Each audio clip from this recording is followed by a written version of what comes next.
addressing what is happening at the moment. We will be talking about artificial intelligence and its impacts on the daily lives of people in general. So thank you very much, Mr. Stuart Russell, professor of the University of California, Berkeley University. He's a great expert, and he will be talking about the benefits of artificial intelligence.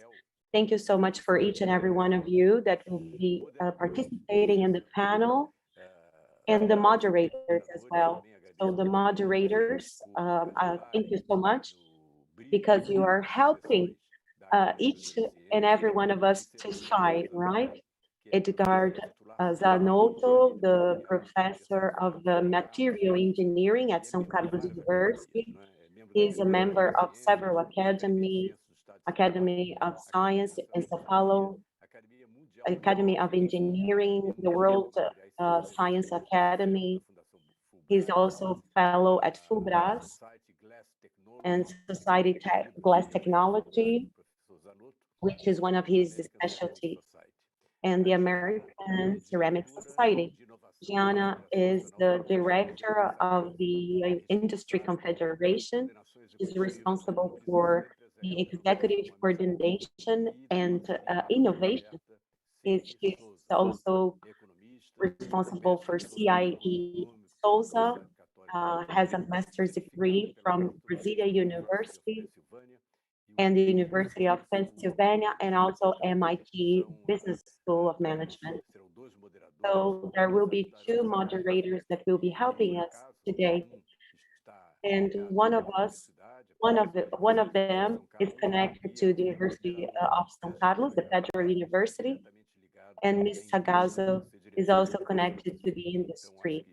So I do believe that we chose the right people, the key people, to be moderators today. And it has to do with new technologies, with disruptive technologies, and that's what we pursue in our academy. So we hope that we can foster more and more, despite of all the financial problems that we face. So Edgar Zanotto, the floor is yours. I will hand it over to you. You will be introducing Mr. Russell and the other lecturers, the other speakers. Thank you so much, Edgar. Thank you for accepting this invitation to be moderators in this panel. Thank you so much. Good afternoon, everyone. I'm very honored to start this conference. What a fantastic session it will be, and what a relevant topic we will be approaching, artificial intelligence. So thank you very much, Mr. Luis Davidovich. In fact, it was a big challenge, a big educational challenge. I'm pretty sure that Mr. Ruben, who helped me organize the event, Dr. Diana, we all share the same opinion. It's a great pleasure to introduce to you Professor Stuart Russell. Professor Russell is a professor at the University of California, Berkeley University. He is also the director of the Intelligence Center, Artificial Intelligence Center compatible with human beings, which is ultra interesting. So I'm not going to give you a spoiler here. He's fantastic. He has won several awards, and he has won an award in Britain, in Great Britain. So it's such an honor, right? Because the Queen gave him this award. What an amazing award! Congratulations! And of course, he has won other awards as well. He also has a book called Artificial Intelligence, A Modern Approach. And this book is quite an interesting book. I did my research, I did my homework.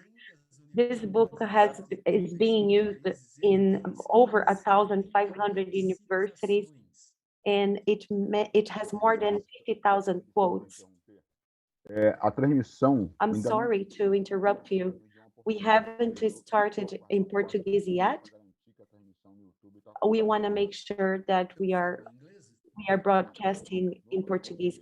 No, keep speaking Portuguese, but I just want to make sure that people are getting the Portuguese version. The English version is perfect. People can hear English, but they cannot hear Portuguese yet. So should I repeat everything I said? Yeah, I think it's better for you to, it would be better for you to repeat. Do your best. I don't know if I can remember everything I said, but I will do my best. All right. So Tech problems. Technology problems, right? Yeah, Portuguese is left behind as usual, right? People forgot our language. Let's hope that some artificial intelligence algorithm will be able to solve this issue, right?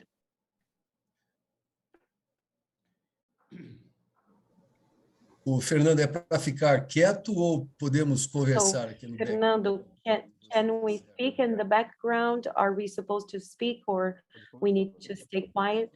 Só o nosso principal astro aí, ele tem que esperar pouquinho. Mas yeah, you can keep talking, but our guest, Mr. Stuart Russell, our guest, he needs to wait a little longer to speak because the translator will have to translate into Portuguese. So, Professor Russell, in the meantime, we can be talking here, so they can fix the problem. I started working with artificial intelligence 3 years ago, regarding the area of glasses, and we have had interesting results because we are looking for different formulas, and we are using the algorithms to help us find the best combination for glasses. Glasses are very interesting because they are liquid, right? Everything is based on the chemical composition. And we need the data. We need to collect the data and the properties of these glasses. So it's relatively easy to train algorithms and to get experimental data and combine these possibilities. So it's easier to do that with algorithms than it is to do it with humans. So what we've done is incredible, and we've gotten amazing results because the algorithms, they are able to suggest the different compositions and different combinations that have never been done in the last 6,000 years. So the properties that they suggest for the glass is amazing. Let's say we need a certain density or thermal properties or transparency, and we ask these algorithms to make these combinations, and we ask them to suggest us different compounds and different combinations. And to be quite honest with you, I'm very excited because using the algorithms for us has been such an amazing experience.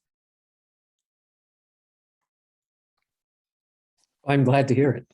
Yeah, this is a very promising area for all kinds of materials, including battery materials and coatings and other kinds of materials.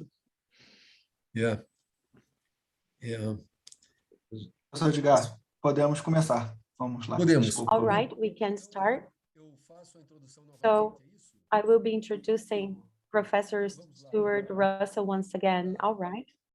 So let's do this. Good afternoon, everyone. It's a pleasure to introduce to you Professor Stuart Russell. He's a professor at the University of California in Berkeley, one of the most important universities, an Ivy League university. And Professor Russell is also the director of Artificial Intelligence Center, and he studies compatibility with human beings. He will be talking about the artificial intelligence that is beneficial to human beings, just like the atomic bomb was created, right, for the bad, but things can be created for the good and for the bad. So Professor Russell has won several awards, including an award that he got from the Queen Elizabeth. He is a fellow in several colleges, and he's been invited to be a keynote speaker. He has also, for many institutions, he has published a book, also a book that has been mentioned, that has quotes over 105,000 quotes, 1,500 quotes. And besides everything he does regarding artificial intelligence, he developed a system, a monitoring system, a systemic monitoring system that sends an alert of nuclear tests. And this is very important worldwide. He's also committed to banning lethal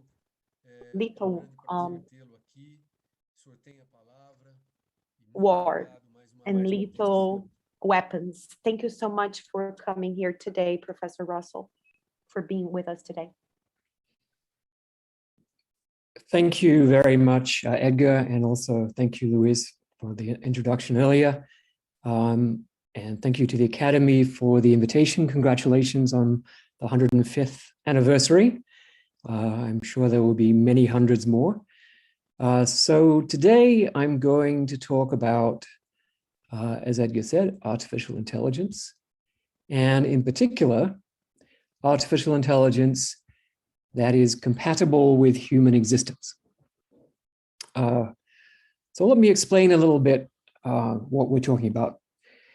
AI has been around now for more than 70 years, and we all understand that it's about making intelligent machines. And what that has meant in the field, I will call the standard model. It means machines that are intelligent to the extent that their actions can be expected to achieve their objectives.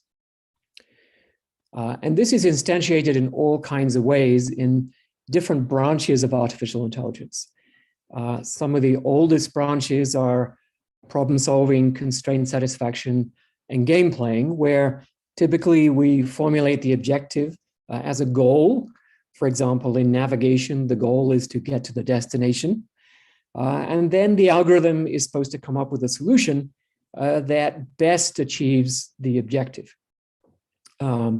We have techniques for solving those kinds of problems. We have techniques for representing knowledge, for doing reasoning, for doing planning, for understanding language, and for learning. And Edgar's example that he mentioned earlier of using machine learning to predict the properties of materials is a very good example.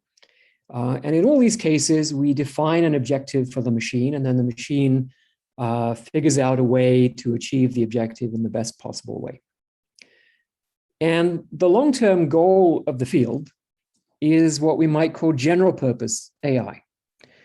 That's AI systems that are capable of quickly learning high quality behavior in any task environment, by which I mean any task environment where a human being can perform reasonably well, but probably general purpose AI will be able to do more things that human beings cannot do. And in fact, we see this already. So that's the long-term goal of the field.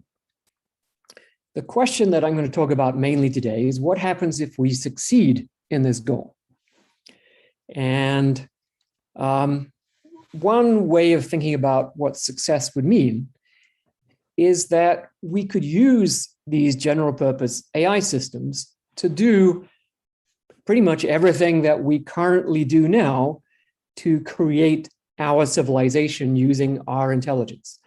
And our civilization is capable of delivering a good standard of living for a fairly large number of people, but we could do much better. We could deliver the same standard of living that some people enjoy. We could deliver that to everybody, because artificial intelligence would be capable of doing all those things, of building houses, of generating electricity, producing food, mining for materials, producing media, etc. All the things that go towards our standard of life could be produced much more cheaply, efficiently, and perhaps even to higher quality by general purpose AI. So that means we could lift the living standards of everyone to a respectable level. And that would be a tenfold increase in the GDP of the world. And when you calculate the equivalent cash value of that increased standard of living, it comes to about $13.5 quadrillion. So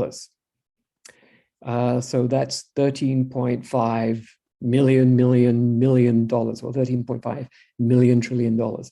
So it's a huge amount of money, and it makes all the investments that the whole world has ever put into all branches of science, it makes those investments look tiny by comparison. So some people have in fact said that this event, if we succeed, would be the biggest event in the history of the world. We might also have additional benefits, including the ability to have much better healthcare, much better education of individuals, and also significantly accelerated research in science, as Edgar described with his example in material science. Now, what else could happen if we succeed?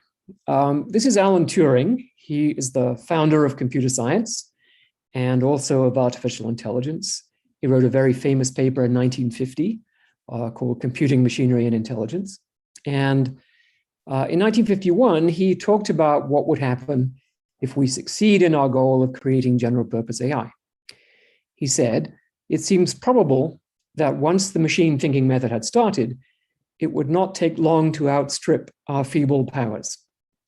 At some stage, therefore, we should have to expect the machines to take control. So he says this with no solution, really sort of an apology that the field that he is setting in motion will result in the end of human civilization. Surprisingly, almost no one has paid attention to these predictions. In fact, most people I know in artificial intelligence didn't even know that Alan Turing said this. They always think of Alan Turing as defending AI against people who doubted the possibility, but not as someone who was predicting the end of the human race.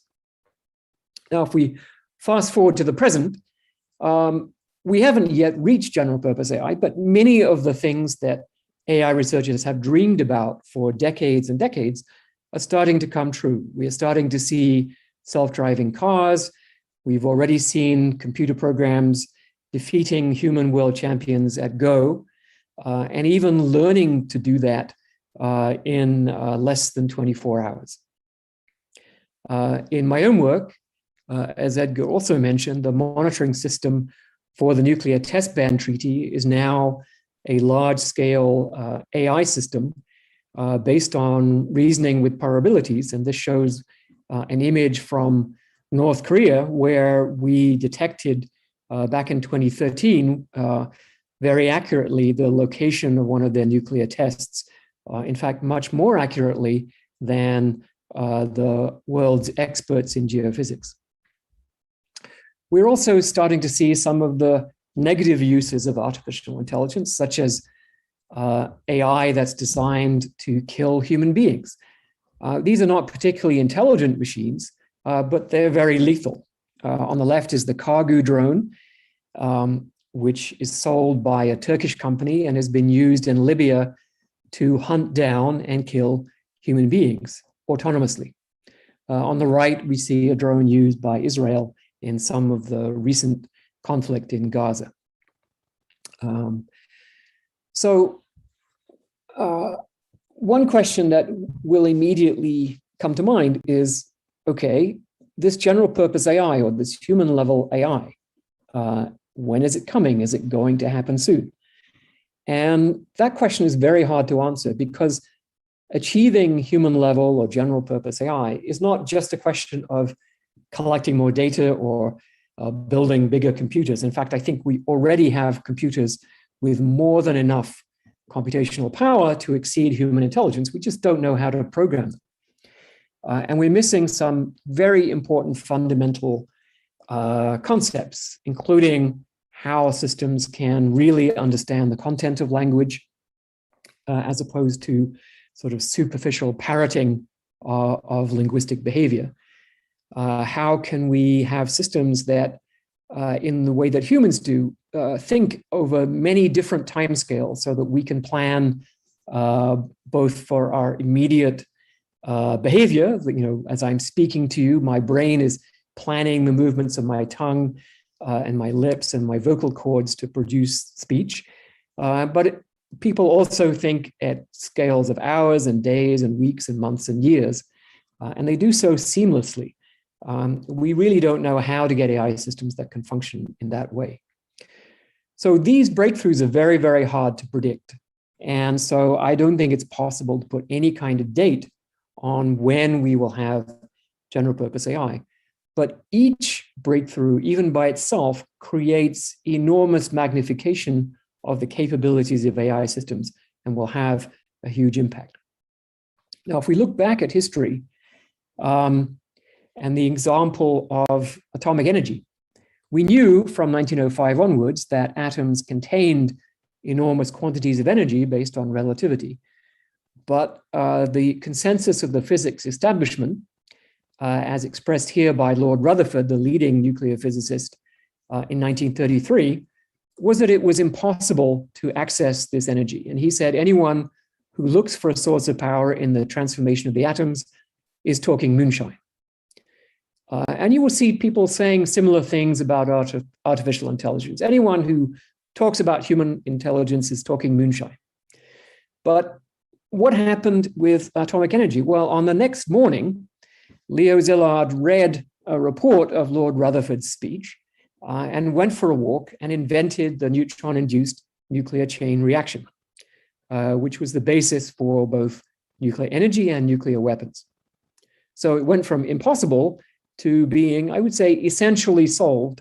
The main conceptual breakthrough happened less than 24 hours later. So I think we have to be very careful if we try to make policy on the basis that real AI will never happen, because I don't think that's a wise move.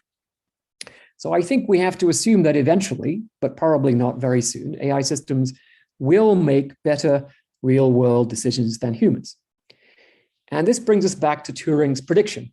If that's true, then AI systems will, in a real sense, be more powerful than human beings, because it's our ability to make real-world decisions that gives us power over the world, over all the other species in the world. And so we would be creating machines that are more powerful than us. How do we retain power over entities more powerful than ourselves forever? That's the question. Turing suggests that there is no answer to that question. I don't agree with him. But to understand how to answer the question, we really need to go back to the definition of AI, and we will see that I think the definition is wrong. Now, the standard model of AI, as I said, is machines whose actions can be expected to achieve their objectives. And of course, we have to supply the objectives. We define the destination for the navigation algorithm. We define the optimization criterion for the airline schedule, and so on. And this model of creating machinery that optimizes fixed objectives is the same model that we see in other disciplines like control theory and statistics, operations research, economics, and so on. So it's a very powerful model. It's been very successful. But we know that it actually doesn't work. How do we know that? Because we cannot specify objectives completely and correctly in the real world. We can only do it in very restricted, constrained, controlled circumstances. So if we're playing Go, then the definition of the objective is winning the game of Go. But Go is not like the real world because it's completely constrained to operate within a fixed board, and the only things you can do are put down pieces. In the real world, you can do pretty much anything, and the consequences of behavior are unconstrained. Now, we've known this for a long time. So the legend of King Midas specifies the objective: everything I touch should turn to gold. His objective is achieved by the machine, in this case, by the gods. What happens? Well, his food and his drink and his family all turn to gold, and then he dies. If you remember the story of the Sorcerer's Apprentice, Goethe's story, the Sorcerer's Apprentice gives an objective to the brooms to fetch water, but he doesn't specify the termination condition. And so the brooms keep fetching water, leading to disaster. And if you get 3 wishes from a genie in the lamp, the third wish is always, please undo the first 2 wishes because I've made a mess of the universe. So we've known this for a long time. And what that suggests is that perhaps the methodology itself, the standard model, is at fault. Now, in the present day, we are seeing the consequences of this mistake. For example, with social media. So in social media, there are learning algorithms that are designed to maximize a simple objective, like maximize click-through, the probability that the user will click on the item that the algorithm recommends. And this happens in YouTube, in Twitter, in Facebook, in all kinds of search engines and so on. Now, you might think to maximize click-through, the algorithm will have to learn what people want. Seems reasonable. Perhaps this is what the companies thought the algorithms would do. But in fact, it's not the solution to the problem. If you're an algorithm, you're trying to maximize click-through, you have some actions that you can take. Those actions involve recommending things to the person, but you're not interested in immediate click-through. You're interested in maximizing the total amount of clicking in the long run. And so you can take action to maximize that by actually changing people, right? You send them content that will modify their interests and preferences so that in future, they are more predictable. And at least empirically, it seems that the way the algorithms are doing that is by turning us into extremists. And you can see this in statistics on what the YouTube system recommends to people. And you can, for example, if you measure the level of violence in the videos that YouTube recommends, it consistently ramps up over time. And I think we're also seeing this in news feeds and other kinds of recommendation systems. And this is a very simple learning algorithm, right? This learning algorithm doesn't even know that human beings exist, or that we have brains, or that we have minds, or that we have political opinions, or anything. It's just a very, very simple algorithm, but very, very effective because it customizes the media to the individual. If the AI system were better, if it actually understood our psychology and were better at manipulating us, it would be more successful at maximizing click-through. But the outcome for us would be worse. So this is almost like a paradox. It says the better the AI gets, the worse the outcome for us. Well, that's a consequence of a poorly designed methodology. And that methodology is the standard model. So I think we need a different model for artificial intelligence. We need to take this definition and get rid of it and replace it with a different definition. We don't want machines that are intelligent in the sense that they can pursue any objective that we plug into them, including objectives that are actually misaligned with our true objectives. What we want are machines that are beneficial to us.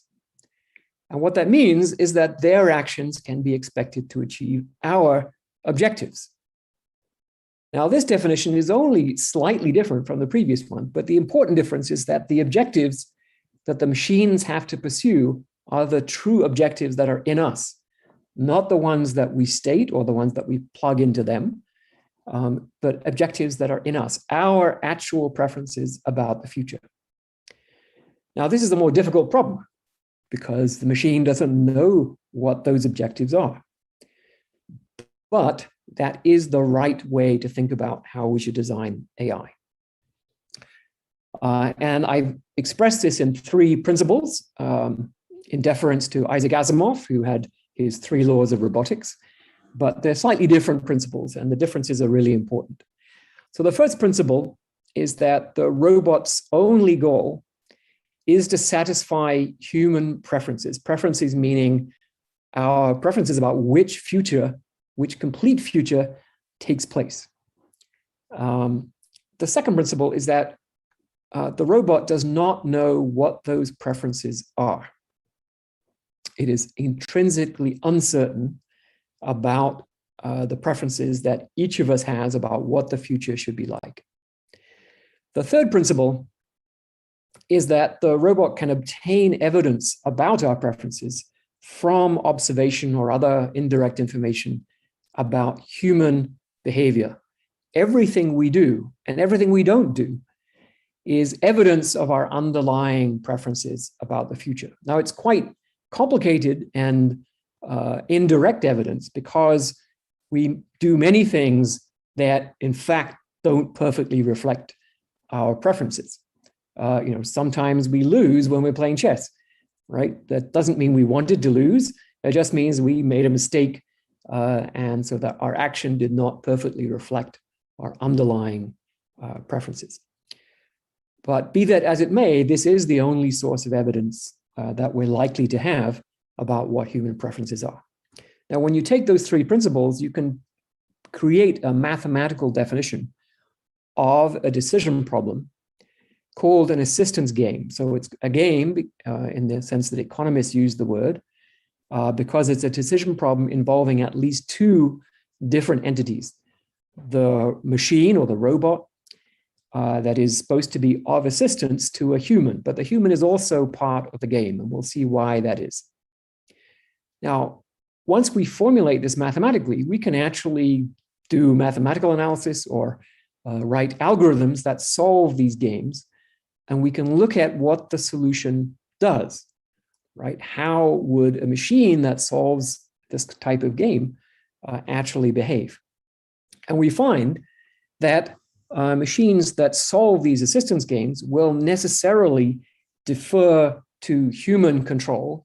They will ask permission before carrying out any plan that changes the world in ways that we might object to. Of course, the machine doesn't know if we're going to object because it doesn't know all of our preferences. So if it's uncertain, it will ask permission before doing such a plan, and because it has an incentive to do so.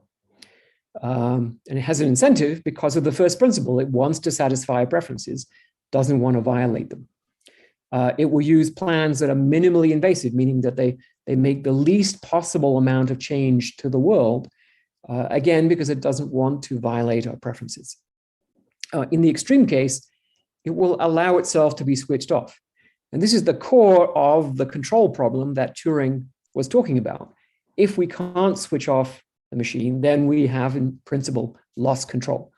But machines that solve assistance games will allow themselves to be switched off for reasons that I will explain. And we can show that it's rational for us to build machines that solve assistance games. So even if we don't know our own preferences, even if we can't write them down, we can still say, yes, this is the kind of algorithm, this is the kind of machine that we should build because they will be of assistance to us. And in this model, as you improve the quality of the AI, its ability to make decisions, the outcomes get better for human beings rather than worse. And there's a whole series of papers that set up the mathematical framework and explore various elaborations of that framework. So I'm going to give one example that's a little bit technical. I know there are many scientists in the audience, so a little bit of mathematics shouldn't be too problematic. So in this example, this is an example of an assistance game. The world consists only of paper clips and staples. So there are P paper clips in the world and there are S staples in the world. And the human being has some preference.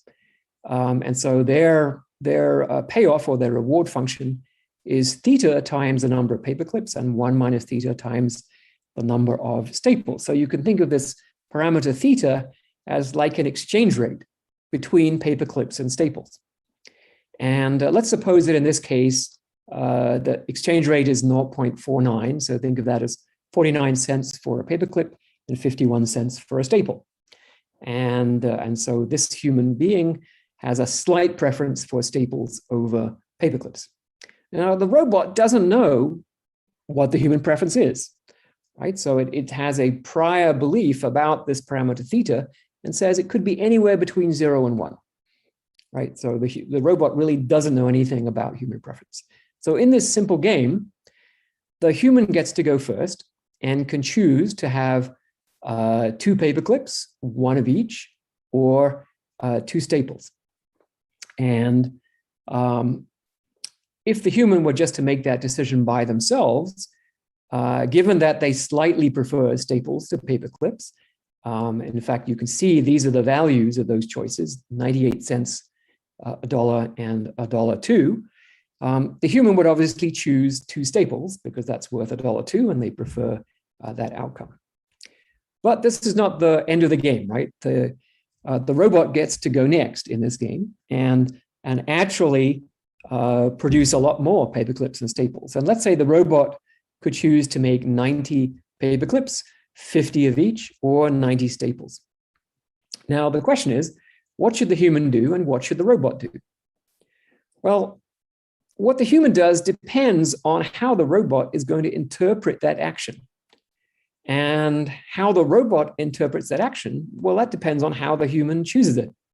And so we have a classic situation that often occurs in games. It seems like a chicken and egg. We can't answer one question without answering the other question and vice versa. But in fact, as often happens in games, we can calculate the equilibrium. And the solution of this game is that for the human being, whenever their preference, their exchange rate lies between 0.446 and 0.554, the optimal choice for the human is to make 1 of each. And then the robot interprets that correctly. So if the human does a 1-1, makes 1 of each, the robot interprets that as saying, okay, the human's exchange rate lies in this range, in which case I'm going to make 50 of each. And that turns out to be the optimal solution. And so here we can see, even in this very, very simple game, that the human is somehow making an action that encodes information about their preferences. And then the robot correctly interprets that code in order to carry out what the human wants on a larger scale. And so the human here is in some sense teaching the robot, and the robot is understanding that teaching correctly. Okay, so I said I would explain to you why a robot that's designed this way will allow itself to be switched off. So let's look at a very real robot. This is the robot in my lab. It's called a PR2. It weighs about 200 kilograms. So potentially it's quite dangerous. And like any such robot, it has to have an off switch. There's the off switch on the back. And we call it the off switch problem because in the traditional way of thinking about AI, if you gave a machine a goal, such as fetch the coffee, right? The machine would think to itself, okay, well, I can't fetch the coffee if I'm dead. So I need to disable my off switch to make sure that I can't be switched off. Well, this is not the behavior that we want, right? We want to have control over the machine. We do not want it to disable its own off switch. So when we look at this in the new framework, we see that in fact, this type of reasoning doesn't happen. So let me illustrate that with a very simple mathematical analysis.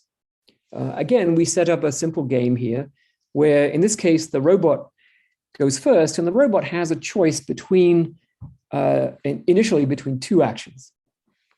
On the right, we see that the robot could just switch itself off, right? So in some sense, commit suicide, and we'll set the utility value of that action for the human to be 0. On the other hand, the robot could push this big red button, which maybe could be very dangerous. Perhaps this big red button starts a nuclear war, or perhaps it sets off all the sprinklers in the building, or perhaps it does something really useful. So the robot is unsure about the value of the big red button. And I've shown on the left a sort of description of the uncertainty the robot has. And you can see that more of the uncertainty lies in the positive quadrant. So that means that the robot thinks that probably this is a good idea to do, but there's, a significant downside risk as well. Now, if we just gave the robot these two choices, according to decision theory, the robot should choose to push the big red button because the expected value of pushing it is slightly positive compared to committing suicide, which has value 0.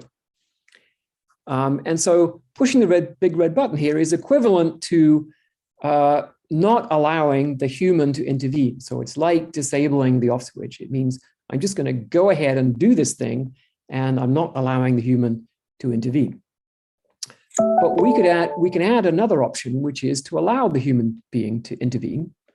And the robot could wait and give the human a choice between turning the robot off or allowing the robot to go ahead. So again, if the human turns the robot off, the value would be 0. And you might ask, well, why are we doing this? What's the point of the robot allowing the human to switch it off when the robot could do that itself, right? And the answer is, of course, the human has more information here in this game. The human knows more about the value of the big red button. It knows whether that's a good idea to push. And so it will only switch the robot off. The human will only switch the robot off if the human wants to prevent the robot from pushing the big red button. And so if the human says go ahead, that means that it must be because the big red button is a good idea. So all of the negative quadrant of this probability distribution has disappeared. And now the robot can safely go ahead and push the big red button. Now this, in retrospect, this seems like a pretty trivial argument, basically saying, yeah, the robot has an incentive to allow the human to switch it off because it's not sure about the value of the big red button. But that's sort of the point of the principle that we laid out, that only when the robot is uncertain about human preferences does the robot allow us to control it. And we can show this in a mathematical theorem. The robot has a positive incentive to allow itself to be switched off only as long as it's uncertain about human preferences. And under that circumstance, we can show that a robot designed this way is in fact provably beneficial to the human being. So that's good news. There's a lot more work to do. We have to analyze the case where the robot is operating not on behalf of one person, but on behalf of many people who could all have very different preferences. So there's no statement here about ideal human values. We're not loading human values into the machine.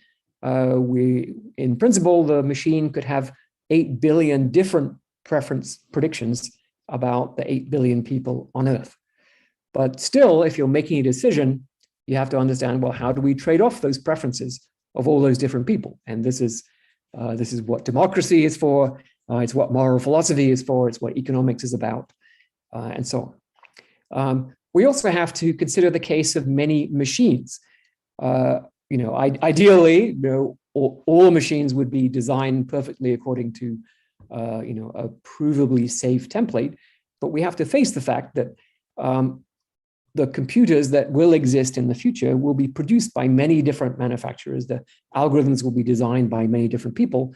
And even if they're all following appropriate design patterns or templates, we still have to understand how interactions might emerge among those different machines, just as we worry about strategic interactions among people, corporations, nations, and so on. There's a lot of cognitive psychology and neuroscience that needs to be done to understand the mapping from our underlying preferences about the future, many of which may be implicit. We may not even be able to make them explicit and conscious. So the connection between those underlying preferences and our actual behavior is a very complex one. We have to rebuild the foundations of AI because all the technology that we have so far in AI is based on the assumption that there is a fixed and perfectly known objective. When that assumption goes away, all the algorithms have to be reinvented, all the mathematical theorems have to be reproved, and all the technology has to be rebuilt to reflect this. And then there are many obvious applications where we can immediately see benefits from having systems that can learn about and adapt to the preferences of the individuals on behalf of whom they are supposed to be operating. So I think I'm going to skip over this example and talk about some of the research questions that arise. With real humans, we have to deal with the fact that human beings are computationally extremely limited. And in fact, computers are also computationally extremely limited relative to the true complexity of the decision problems that we and computers face. So to give you an example, the game of Go is thought to contain about 10 to the power of 170 possibilities. And the universe is thought to contain about 10 to the power of 80 atoms. So Go has about 10 to the power of 90 times more possibilities than the number of atoms in the universe. And there are good reasons to think that, in fact, we can't solve Go in much less time than exploring the entire tree. So we humans certainly can't play perfect Go, and probably machines will never be able to play perfect Go either, which means that we make mistakes. Even the world champion made mistakes. That's how he lost to the computer program.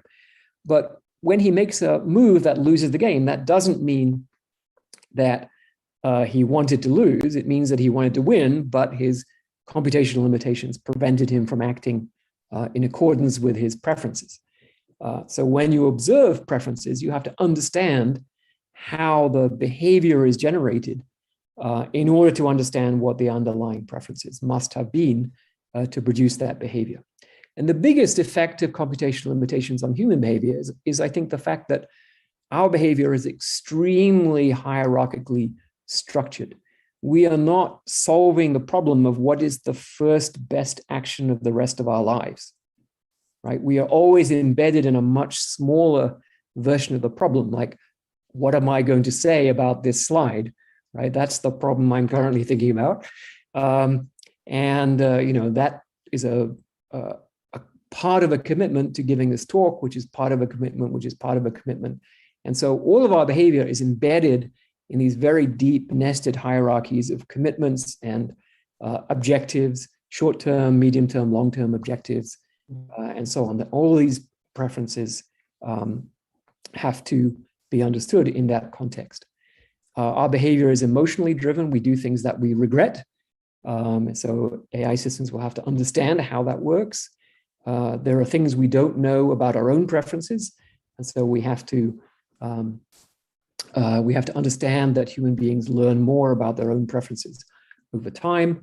Our preferences don't even seem to have a simple mathematical structure. So Daniel Kahneman, in particular, has done lots of experimental work to show that the idea that we should evaluate experience by sort of adding up how good each piece of the experience is, that simple additive model is completely false and can't explain anything really about human choice and human preference behavior. Professor Russell, yes. If you could wrap up in, say, 2-3 minutes, please. Yep, I will do that.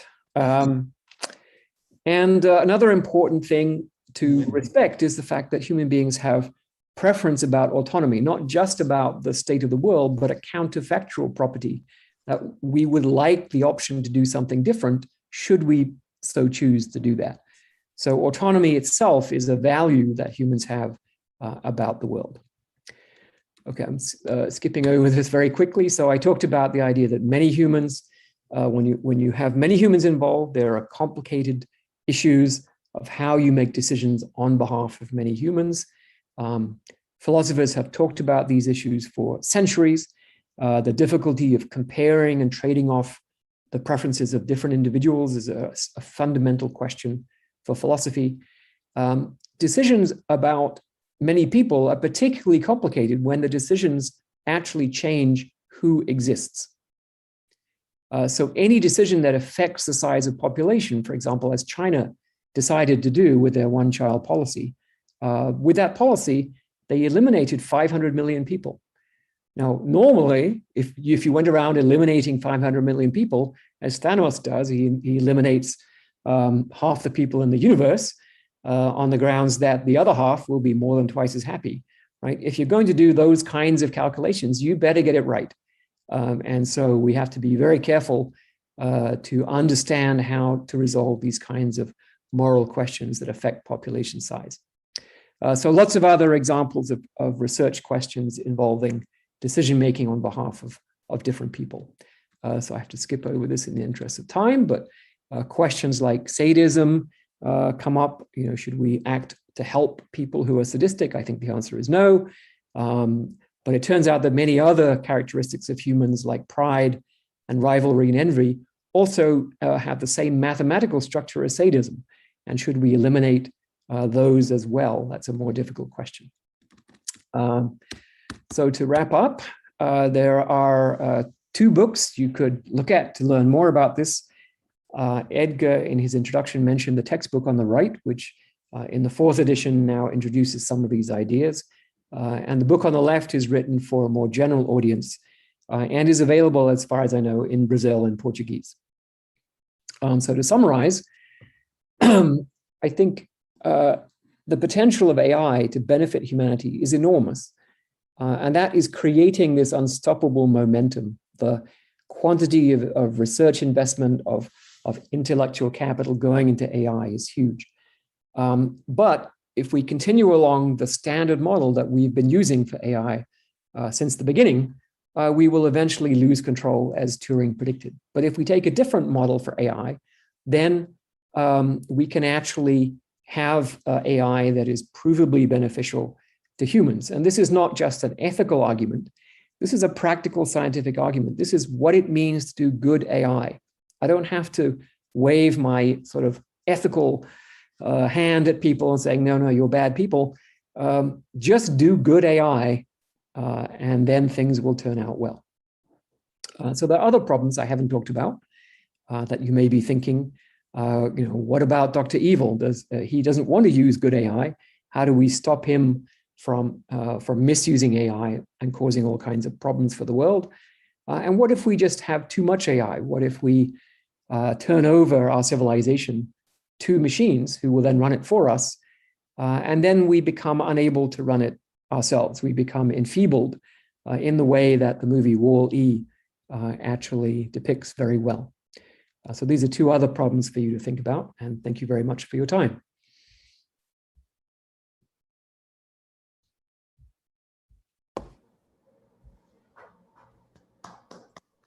Well, thank you so much for this different and challenging and interesting talk. I guess the whole issue now is to get these machines or robots to ask permission for whatever dangerous decisions they're about to make, and this is, of course, not a very trivial task. Now, let me open this to the attendees. So, Elisa, are you going to help me with questions? Let me see, just give a minute or so for the participants to ask their questions.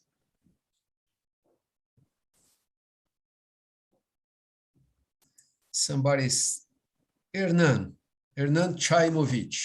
Please, Hernan, go ahead.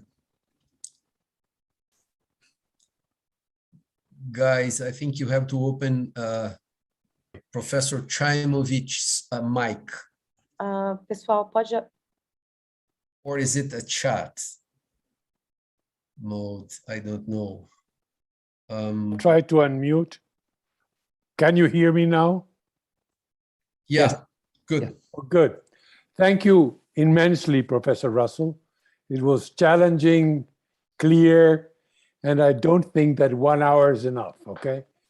Having said that, one question that really bugs me.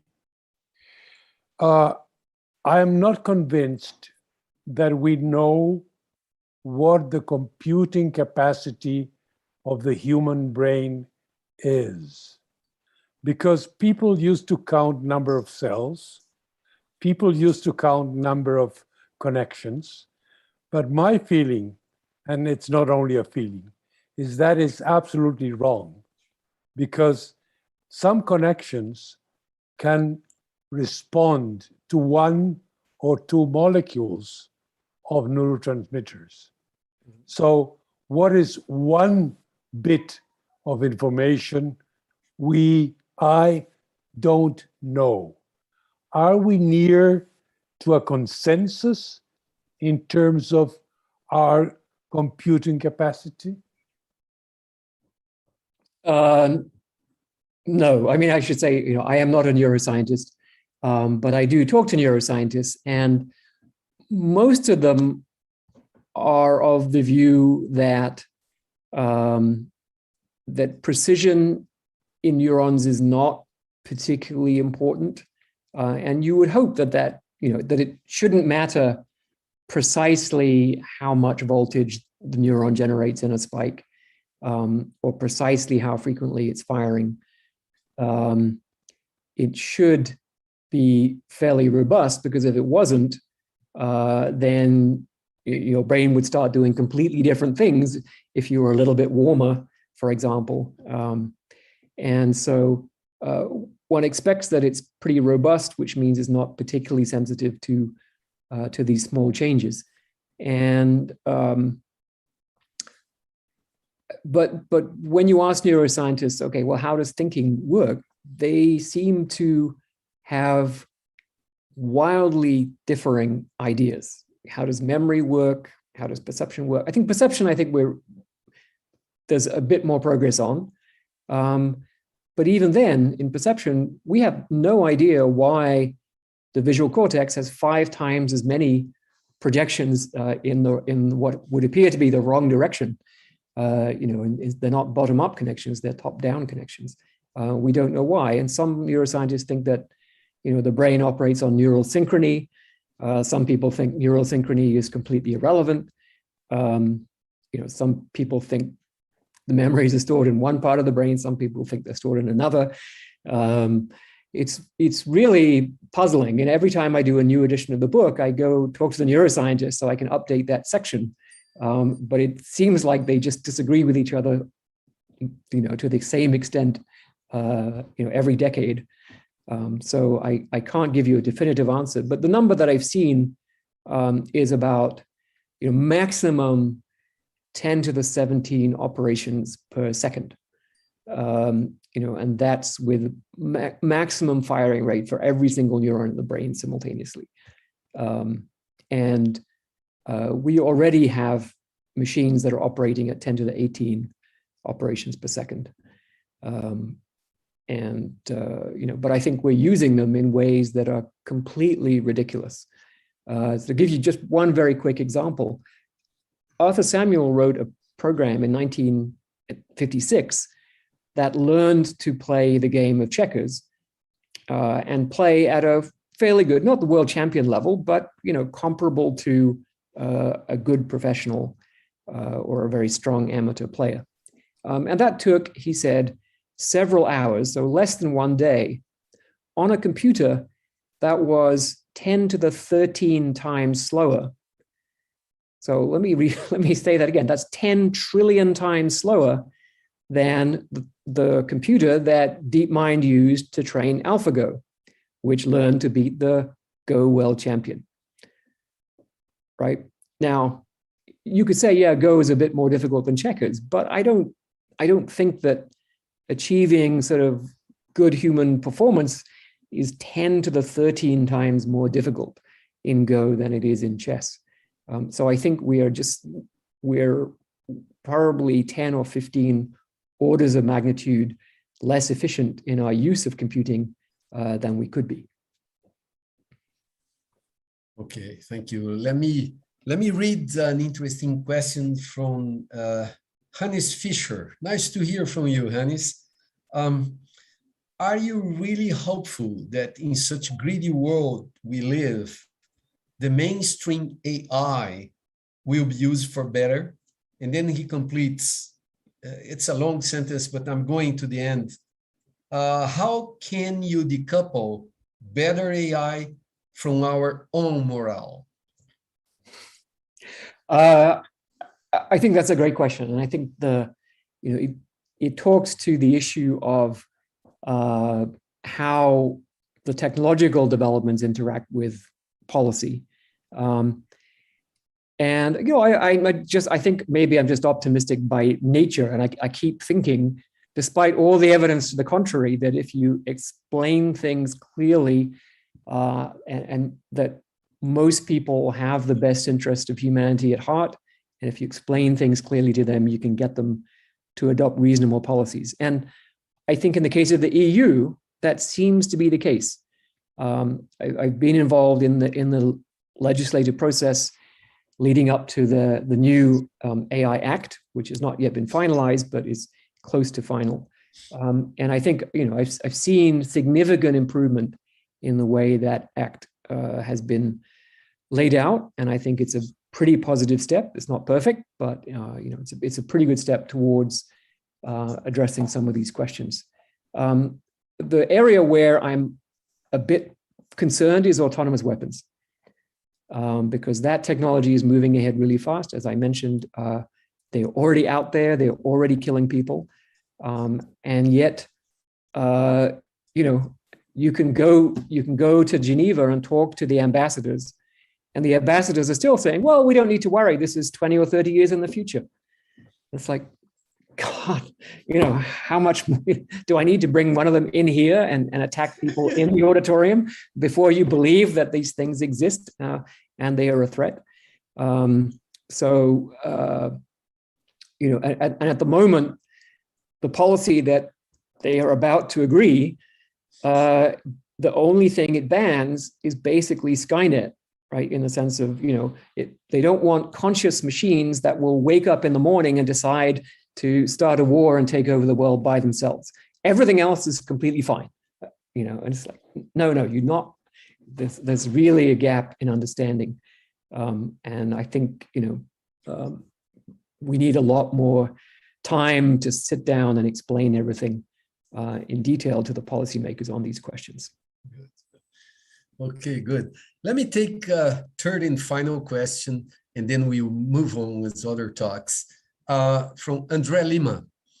Do you believe that machines could help us attain consensus about how we should prioritize our collective efforts to attain widespread well-being? Maybe, and he continues, maybe based on data on our current pressing needs? I think this is a great question. And I think the answer is probably yes. And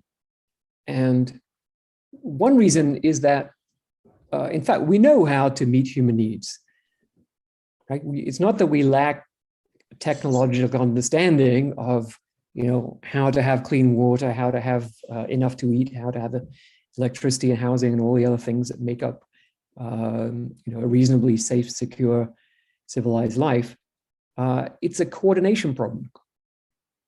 And I think one of the things, it's not very well developed yet, but technology that facilitates coordination, that facilitates aggregation of human preferences, and in some sense, negotiation over the necessary trade-offs, I think that could be much better developed. Right now, the mechanism that we use for sort of large-scale policy decisions is that every few years we have something called an election. And what do we do in an election? We send about 1 bit of information from each of us about our preferences. That's a tiny amount of information compared to our actual, very complex preferences about how things should be. And AI systems could facilitate a much richer, much more densely structured, much more frequent exchange of information about preferences and solutions. Well, I have a lot, I mean it, a lot of questions. Let's take a final one from the former president of the Brazilian Council of Research, Professor Mário Borges Neto. I'm not sure, Mario, guys, do you want to open the mic to Professor Mario?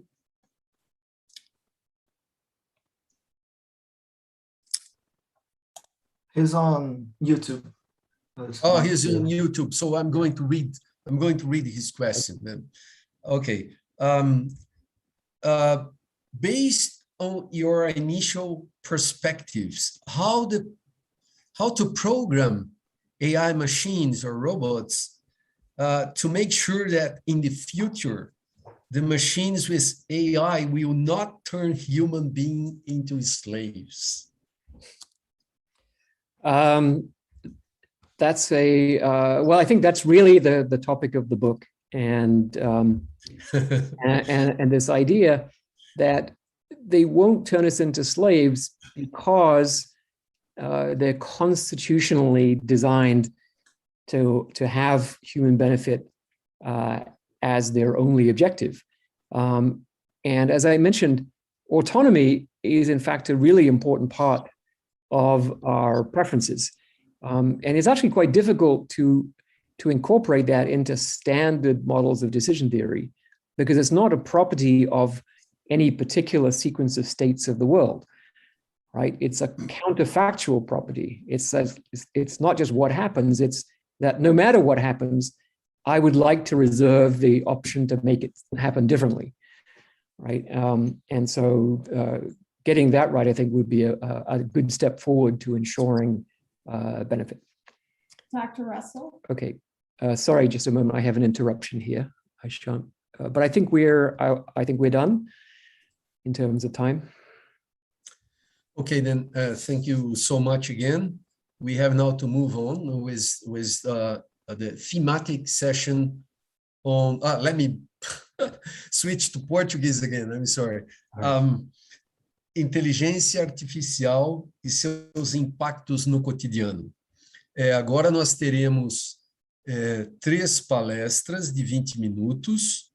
A primeira do professor Adalberto Fázio, em seguida da professora Ting Zhu e finalmente do professor Virgílio Almeida. Eu estarei agora co-chairing essa sessão com a doutora Diana. I'll be co-sharing Mrs. Salgado, and I'll be introducing Dr. Alberto. Dr. Diana will be introducing the other 2 lecturers, the other 2 speakers. Professor Alberto is a physician, he's a physicist, he's a professor at the University of São Paulo. He is currently in charge of the director of Nanotechnology Lab in Campinas, one of the biggest labs in Brazil. And Professor Fázio works with the condensed physics of the matter. And a few years ago, he started studying the artificial intelligence for new materials. So Professor Adalberto, thank you so much for accepting our invitation. He is such a great researcher. He is a member of many academies, and he has a vast resume. If you're interested, we have a curriculum, we have a resume, we have a database for all the researchers. So if you want to have access to these databases, you can have access to his resume, and you will understand better what he does. So every researcher, every professional can be found in these databases. So if you're interested, you can access these databases. So thank you very much, Professor, we are very interested in your lecture. I know that you have 60 slides. Unfortunately, you cannot comment on the 60 slides you have, but you know that you're being translated, of course. So thank you so much for being here. Thank you, Zanotto. Thank you. Can you all hear me? All right, I'll make my presentation shorter. Good afternoon. It's a pleasure. Professor Zanotto, thank you for your introduction. Dr. Gianna, thank you very much. Dr. Virgilio, Dr. Azure, thank you. I will try to speak for 20 minutes. I will stick to my 20 minutes. All right, so can you see my screen? Can you all hear me?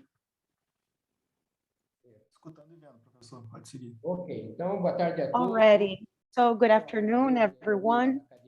Thank you, the Academy, for promoting this meeting. Thank you for holding this meeting.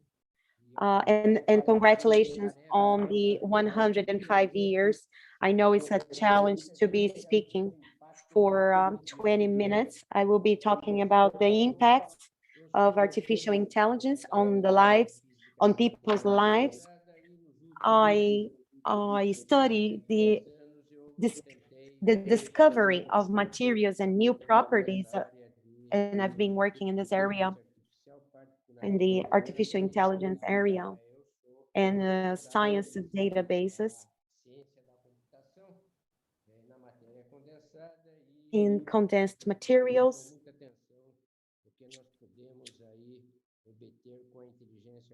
But what called my attention is what we can do with artificial intelligence. We can do so much with artificial intelligence. Thank you so much, Professor Russell, for your great presentation. Well, first of all, why do we look for different materials? Well, it's easy to answer, right?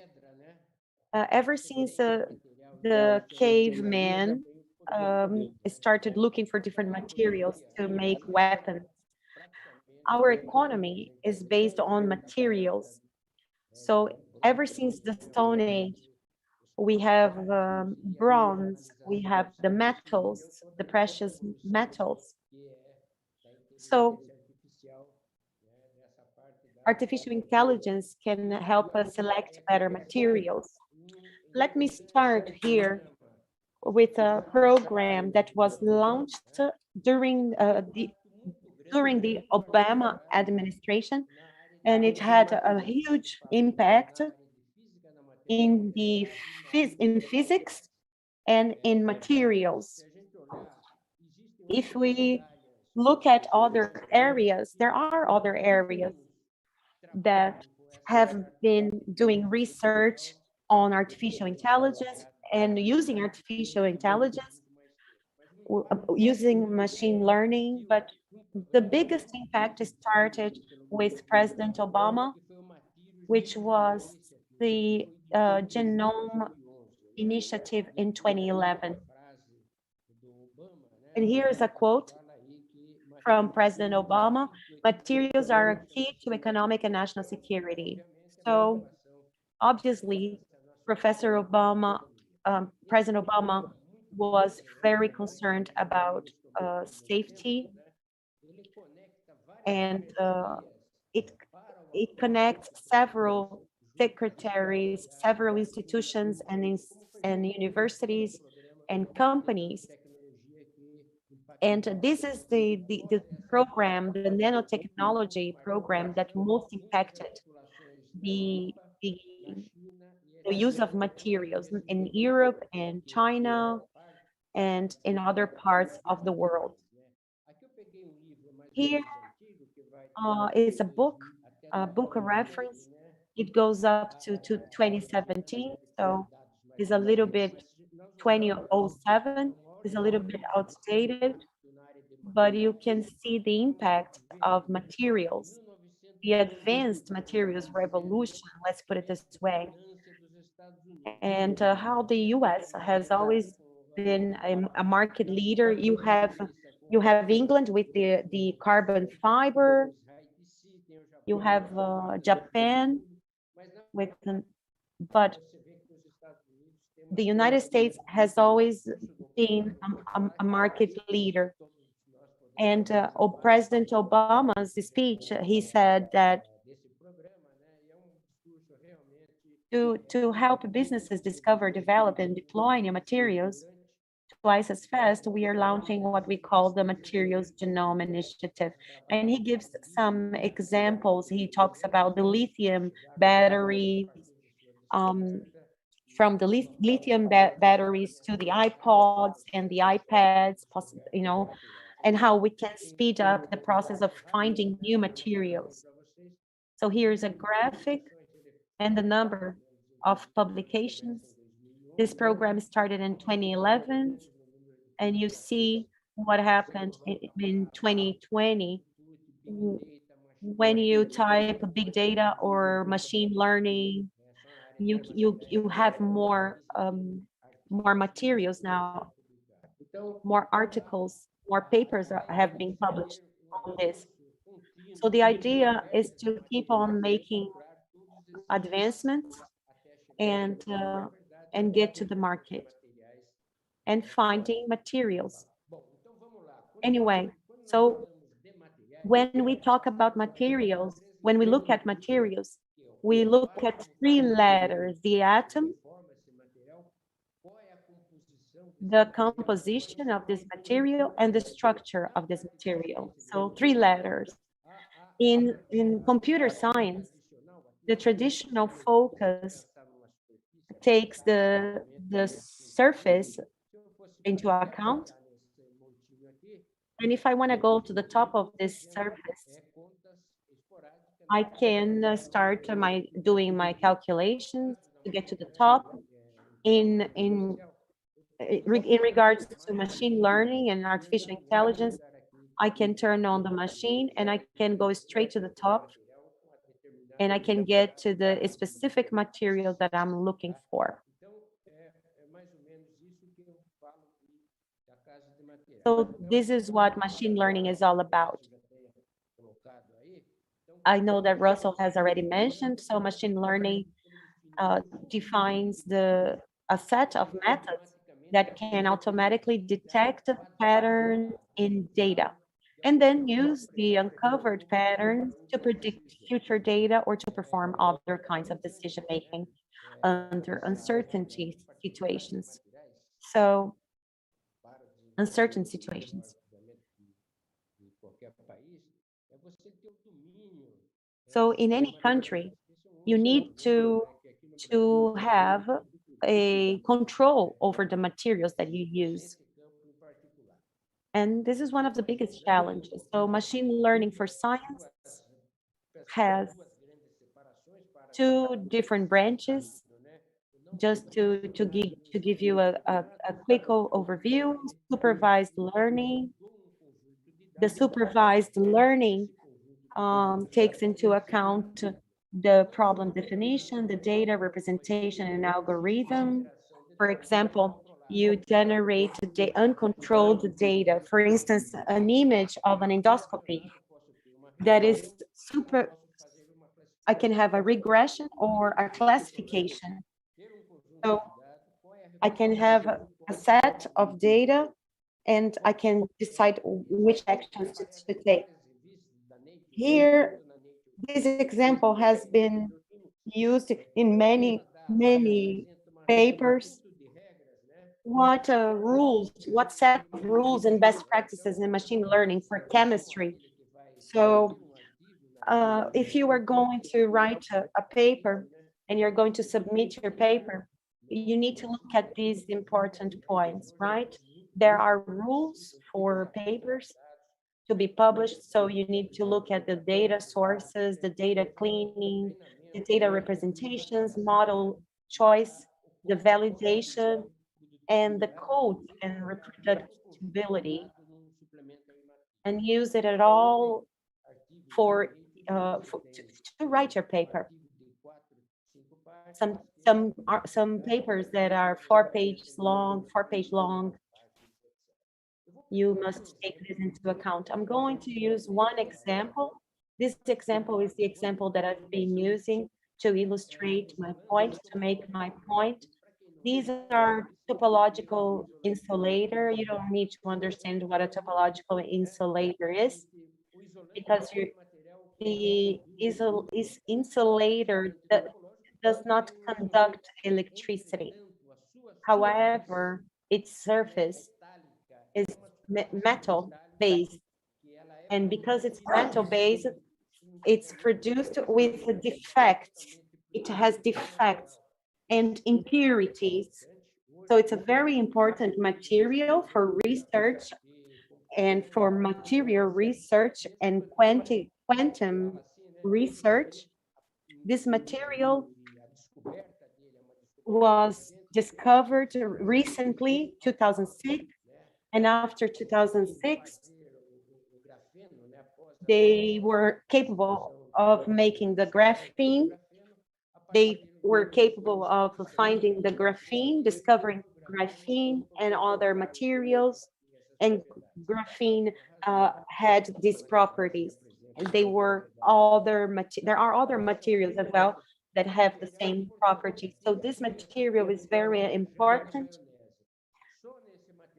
And only this topological insulator, which was discovered recently, has more than 2,300 patents all over the world. 764 are licensed. Japan TDK Corporation has 15% of its patent. So it's a phenomenon. And the quantum spin Hall, these materials, they have 263 patents, 98 are licensed, and it's indestructible. And so you can see the number of patents it has. So all over the world, we see companies looking for resistant materials, materials that are connected to computers, because we need these materials to make computers. And we have a quantum limit. And the quantum limit, the speed limit of these machines, they must be overcome. So this is a very simple equation of the machine learning property equals function. This descriptors equals to D times C. So nowadays, all over the world, I separated here some data. In Brazil, we don't have replacement for these materials. So we have, if you take this into account, these materials into account, they are all open. You don't need to pay to have access to these materials. So here I'm going to be showing you a workflow of what I do and how I do things. And I'm going to start with this question. Is it possible to predict if the insulator will be trivial or topological, knowing only the properties of the atoms? Is it possible? Think about it. I'm not taking the metal material into account, metal-based material into account, but is it possible to predict if the insulator will be trivial or topological, knowing only the properties of the atoms? So Here are the features and the description. So this is my workflow. This is what this is the core of my study and my machine learning process. So let's take a databases into account. The C2DB, and this material is analyzed. I am trying to make this, to analyze if this material can be an insulator. So I will analyze the chemical properties of these materials, and I separate all the insulators. And when I separate the insulators, I try to see the ones that are trivial and the topological ones. So I analyze the atomic features of these insulators. I'm going to train the machine to detect the different types of materials. So the machine does the work. And of course, based on the atoms and the atomic properties and the atomic features, I will teach the machine to detect the characteristics of these materials and identify these materials as insulators and non-insulators. So the machine will automatically separate them. And all I did was to give the machine the information that it needed to separate these materials for me. So in this case, particularly in this case, I can get the results of the machine learning and I can apply to a bigger research and a better classification to boost my classification. So, for instance, in this case, I have the machine I'm going to be using are atomic features, only atomic features, but in order to get to the atomic features, I needed to use CISO. It generates more than 1 million or 1 million mathematical equations,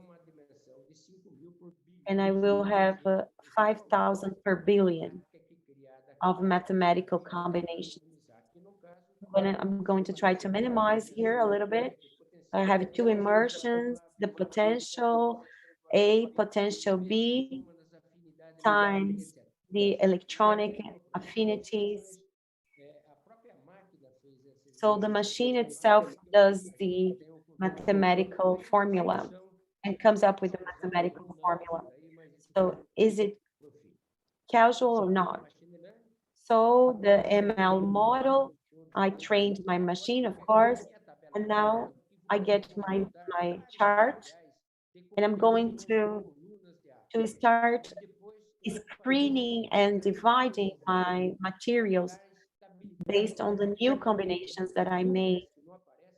So a lot of these materials that are arising, I need to take the thermodynamic stability filter into account when I'm screening these materials.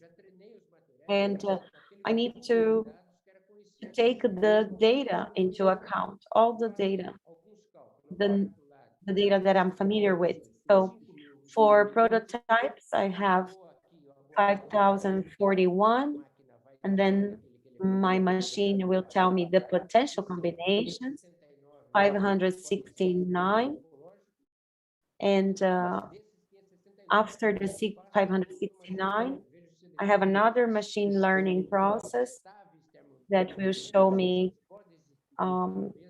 the stability, the thermodynamic stability that is either medium or high, and I will get to 29 insulators with a DFT, and therefore 11 topological insulators. So this is the screening process that I do for thermodynamic stability using machine learning. Oi, 2, 3 minutinhos, por favor. Professor, you have two minutes. So I find 4 different materials that had never been found before. And they are 2D materials, 3D materials, and they have insulator properties. So this was a paper that was recently published. And it's fundamental for us to keep using machine learning and to keep doing that so we can find different materials. Here are the institutions that are involved in these projects. All these institutions and groups, they are working on developing new materials. So I will wrap up my presentation by using a quote from Jorge Ben, a Brazilian singer. He says, Bebete, Bebete, let's go. It's about time to leave because the rooster is going to sing and the sun is going to rise. And why did the rooster started singing? Well, I'm going to finish my presentation with this quote: machine learning will not replace scientists, but scientists who use machine learning will replace those who do not. So thank you very much, and I'm sorry for running out of time here. Professor Osvaldo, thank you so much for working with me in my paper. Thank you. Yeah, Professor Osvaldo. Unfortunately, he is not among us anymore. I love your last slide. What a great quote. I even took a picture of it. So yeah, the 3 lectures will be, we will have after the 3 lectures, we will have a discussion table, right? So now I have my colleague, Diana. Chairwoman now. And she's going to be our chairwoman now. Good afternoon, everyone. First of all, I'd like to thank Luis Abdullah to the Academy for the invitation. Thank you so much for inviting me. It's an honor to represent the Confederation of Industry and the entrepreneurs for innovation. Muito simbólico do ponto de vista. It's a big symbology. It's very symbolic because we've been working very hard together, the academy and the entrepreneurs, because we want to foster technology in Brazil. Já para apresentar a nossa I'd like to introduce you our keynote speaker, Professor Ting Su. She's going to be speaking about changing healthcare with the help of artificial intelligence and monitoring patients in order to prevent risks. So gathering data with wearables and devices so that patients can have better assistance along their lives.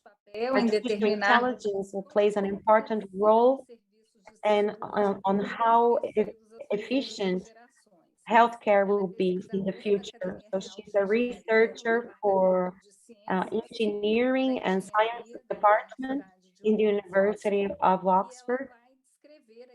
And she's going to be describing some methods that she uses to explore this content, all the data that she collects with the patients that she studied in a large scale. She also develops probability techniques. E o seu trabalho envolve her work involves learning, machine learning, in order to understand the complex data that is collected from the patients and how she applies this data. So it's an honor to have Professor Zhu. It's an honor to have you here. Thank you so much.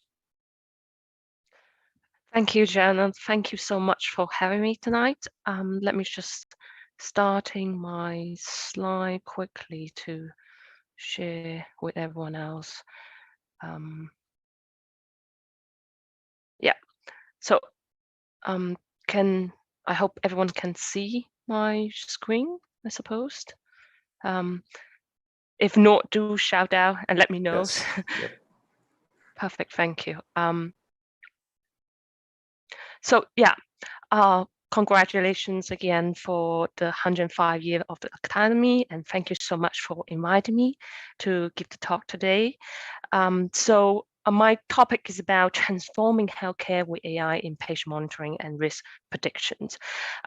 Before I start the talk, I would like to give a broad background about what we do in our lab, the computational health informatics.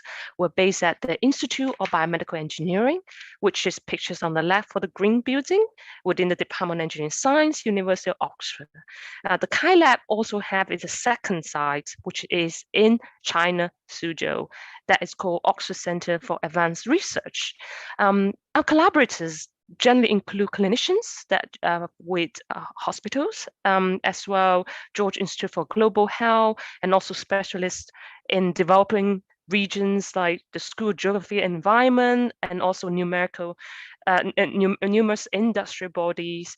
And in our Chinese side, we collaborate really well with academic and hospital networks in locations such as Beijing, Shanghai, Guangzhou, Hong Kong, and other areas across China. So what do we do, really? Well, our group is focused on AI in healthcare, sometimes known as a clinical AI, that exists at the interface between machine learning and health informatics. Our members share a common interest in deep learning, Bayesian inferences, and relevant methodology. Our group have access to, fortunately, with world's largest curated and anonymized healthcare data sets that include works with wearables, sensors, to hospital data across scales, from massively multivariate, even including anonymized genomics, to the high-rate data acquired from medical devices.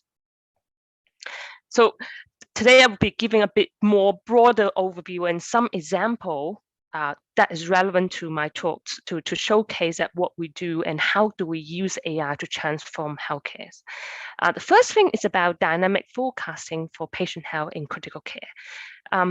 With the advances of technology nowadays, that we are able to collect large amount of data through electronic health record, that including patient monitoring, clinicians' notes, even with lightweight wearable sensor, lab tests, point of care genomic, or even smart pills that we're taken and monitored through our app, and also data from primary care system that is commonly used in the UK, or even from social care home.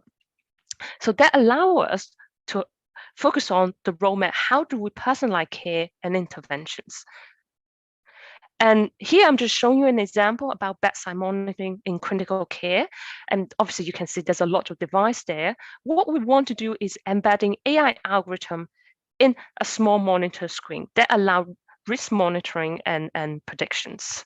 So unfortunately, as you can see here, showing you an example what really mean internal hospitalized monitoring. This is an example of SpO2, that's the oxygen level, measure the oxygen level in your blood. So we have nurse observations that comes to collect every 4 to 6 hours, and then we have sensory data which is sort of connected through the patients, and then you can see it's really noisy. And sometimes, if I may show here, that you can see we have a large missing part of data, because due to disconnect of the sensor, the patient move, it just happened at all time, and it's very noisy. So what can we do in this scenario? So we can use machine learning methodologies, such in this case, an example using Gaussian process, that to fitting the data of the sensor, but then give us a confident bounds, as you can see, when imputing missing value when the sensor data has lost connections. So as you can see that the Gaussian process fit really well aligned with the nurse observation. And as we have less data, it has less confidence, so the confidence gets a bit bigger about uncertainty, but then when we have more data, it becomes more confident about what is observed. So using Gaussian process, that sort of lead us to, can we have, the general AI, now they would talk about deep learning system. What we could do is using Gaussian process to process our data. I showing an example here. We can have some raw data points. We, instead of carrying the last value forward, which you can see is highly discretized, or we can, another general method or approaches is just doing linear interpolation. But what we can see that using Gaussian process, that will allow us to smooth over the data point and then fit them pretty well. And from there, then we can fit all the data that we use for monitoring into a deep learning model. This is work done by my previous student, now is Dr. Farah Shamuz, and she's an alumni in our labs. So what we can do is then provide early warning. Here I'm showing you an example about the patient who has an event as an outcome. And then we trying to monitor, looking at the time series trajectory of multiple vital signs, and then that change over time, hours from admission, as you can see in the bottom here. And then we're trying to predict what's going to happen in the next 12 and 24 hours. A lot of people had questions about sort of deep learning or AI models that is a black box. And what I'm showing you here on the right-hand side here is what we're trying to do is to interpret what it means in terms of the time series monitoring. The vital sign here is, so it's showing you the timestamp that happened in hours and what sort of variable, and we sometimes call it features in machine learning or AI, that plays the most important role in predicting any sort of adversarial event. And moving on, so now with the advance of data that we've been collecting, how do we provide personalized health trajectory monitoring? Before we dive into that, here I'm just showing you an example about systolic blood pressure that is collected from the same subject that through multiple treatment of hemodialysis. For those who are not familiar with hemodialysis, so it's about patients who have problem with their kidney, so they have to go to the clinic, the outpatient clinic, and then to wash, filtrating the blood with the waste what they have, and then so basically cleaning the bloods every 2 to 3 days. So it's a repeated sort of section or treatment they have to go through. And what I'm trying to show you here is more about the patterns. As you can see, these are all come from the same patients, the same subject, for 6 different sessions and for 6 different treatment visits. And you can see that obviously there are some missing values here, and then they have at different sampling rates. Sometimes it's more frequent and sometimes less so. And they all look very different. So a simple taking an average and looking at what is the overall systolic blood pressure trajectory in this case is not going to actually reveal any useful information. So what we essentially have is sort of have, we have only observed multiple sections of treatment of an individual. In this case, let's take a univariate systolic blood pressure. What we want to know is actually what is the latent, what's the hidden real trajectory of blood pressure of that particular individual. And it turns out that we can use machine learning methodology to do so. So here I'm proposing using a hierarchical Gaussian process to perform that task.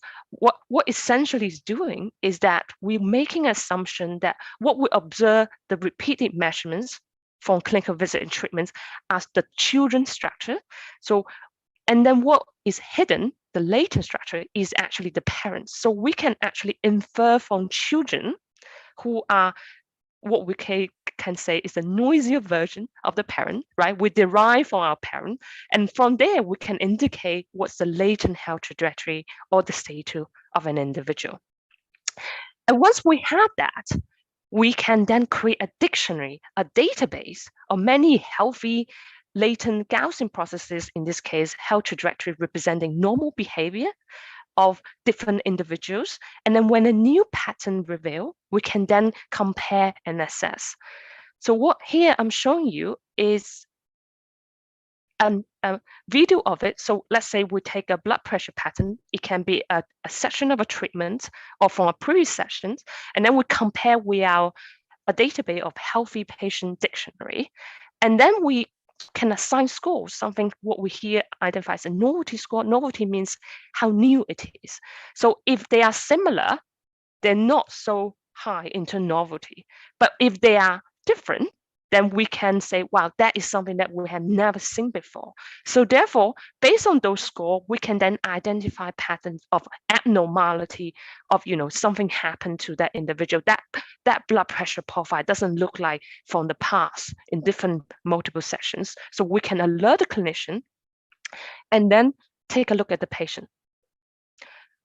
So yeah, and then once we have that, then we can actually go deeper into this health latent trajectory, because then think about it, we have multiple sessions for one individual, and then we can actually form cluster of different individuals that will be normal versus abnormal class of subjects. We can have different cluster of abnormal population or different cluster of normal populations. Here I'm showing you an example again for the systolic blood pressure, which is actually inferred for the latent health trajectory for individual, and that form 6 clusters of different people. So within cluster 1, as an example, you will have 8 subjects that have a different trajectory profile or systolic blood pressure as a health latent trajectory, versus cluster 2, they sort of vary differently within as a change over time. So once we now understanding the concept of health latent trajectory and what we want to monitor and provide, the next step, it will be how can we discover phenotypes? How can we predict outcomes using complex, electronic health record data, as I mentioned, rather than just, okay, now we have one trajectory, but what we have multiple variable and different type of variables. Essentially what we want to do here is create something called what we feed in all the different type of data that show on the left. And then we sort of have a trajectory, which is showing example here about different variable, systolic blood pressure, heart rate, and any blood sample. But then we also have some static variable, the age of the individual, gender, type of admission, previous event, etc. What we want at the end is to able to identify different type or predict risk mortality, disease progression, and respond to treatment, etc. Here I'm showing a model by my student, Henry K. Recently, he had developed something called the deep phenotypic time series clustering. So the idea is that where you have embedded all of this rich information, you can feed that into an attention recurrent neural network and an encoder to create this latent representation by basically doing a dimensionality reductions. And once we have that for an individual, and then we can assign clusters to the individual to say which cluster do they belong to. And then using that, we can then also look at predicting outcome, in this case, for example, death in hospital, admission to intensive care unit, or having a sudden cardiac arrest, or actually be healthy and discharged by looking at those time series trajectory. So the cluster itself is not just optimized by where you belong to, but it also jointly learns what is the best cluster to give you the best accurate outcome prediction. So let's have a look at the results. So here, as an example, we're showing that there will be 6 clusters. And what we then, so as you can see that each cluster here, for example, cluster 0 on the top left corner here, it actually have probability of frictional cluster size for all events. So they are not discretized events, meaning that we're not trying to force one in like all the individual or some individual into one particular type, because at the end of the day, when you're looking at a longitudinal data, when you look at time series, they are also mixed, right? So we can work out what is the most likelihood probability for that individual that might happen within a particular cluster. So as you can see result here that we can have cardio cluster that happen for cluster 0 and cluster 4, and then we have some ICU patient with healthy cluster and also have severe ICU, but associated with cardiac arrest and death clusters. So essentially what we're trying to do is here is from the raw data where we have, on the top right corner here, where you have very much of really overlap, complex, difficult to tease out the separability from all the vitals or all the variable. Now we map it to nice cluster of trajectory that we can be easily separate. And so that allows the clinicians, when a patient comes in, we could sort of map the individual trajectory to the cluster group, and then we can suggest and provide decision support for the clinicians to say, what is the predicted of outcome? What's the most likelihood and what's the probability of all different outcomes? And we can lay out and give the decision to the clinician to make treatment strategy. And then the next interesting topics I want to talk about is towards digital twin. I know it is a buzzword that a lot of people think that, wow, digital twin, what does it really mean? Digital twins is about, can we create a digital version of us? So if we have that, that means that we don't actually need to do any treatment. We don't need to take any medication. We have our digital versions of us, and we're going to experience it through the digital world. And then we know what's the best optimum treatment for us. But obviously we are still in the early stage of digital twins. So that's why I'm saying we are going towards the digital twins era. The first thing, what we want to do is actually, can we generate realistic electronic health patient informations? So here I'm showing on the bottom left here is, the nurse dialysis monitoring. We have all different variables going on in real time. The idea is that we want to feed all this real patient information, passing through an AI system that generate fake but realistic patient information. So essentially what we want here is the same thing as you can see from the top part here. And then we want to mimic exactly realistic, but not the same exact patient information. And once we have that, then it allows us taking the first step to create digital twin. So my student Jin here, she had created something called M3GAN that is basically using generative adversarial networks to create realistic electronic health records. For those who are not familiar with these networks, essentially has two neural networks that playing a game within each other. It has two components. One is the generator and the other is the discriminator. The idea is that the generator is going to create some form of electronic health record information, and then the discriminator is going to decide whether that looks real with actual real patient information. And then they kind of iterate between them until the generator able to fool the discriminator and say, well, I think they look very similar. Now I can't tell the difference between real or fake patient data.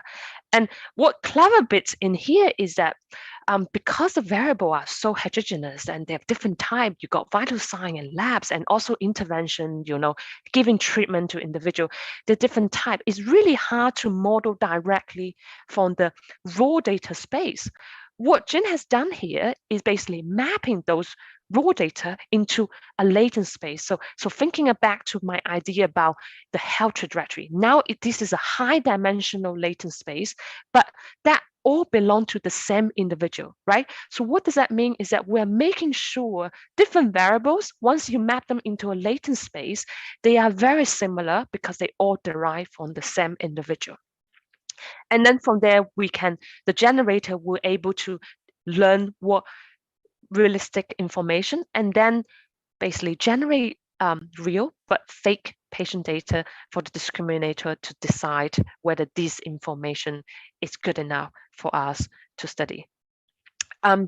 Here just showing you some results of Jin's work. So on the top left here is that basically she introduced the concept of outcome-based creation of medical information, meaning that if we know, certain group of people that say we end up in 30 days of readmission to a hospital, would they actually should they what is a bit the same, similar trajectory and patterns? So it turned out to be that's the case. So once we start grouping people into a smaller group, we are actually helping to learn better of generating fake electronic health record information.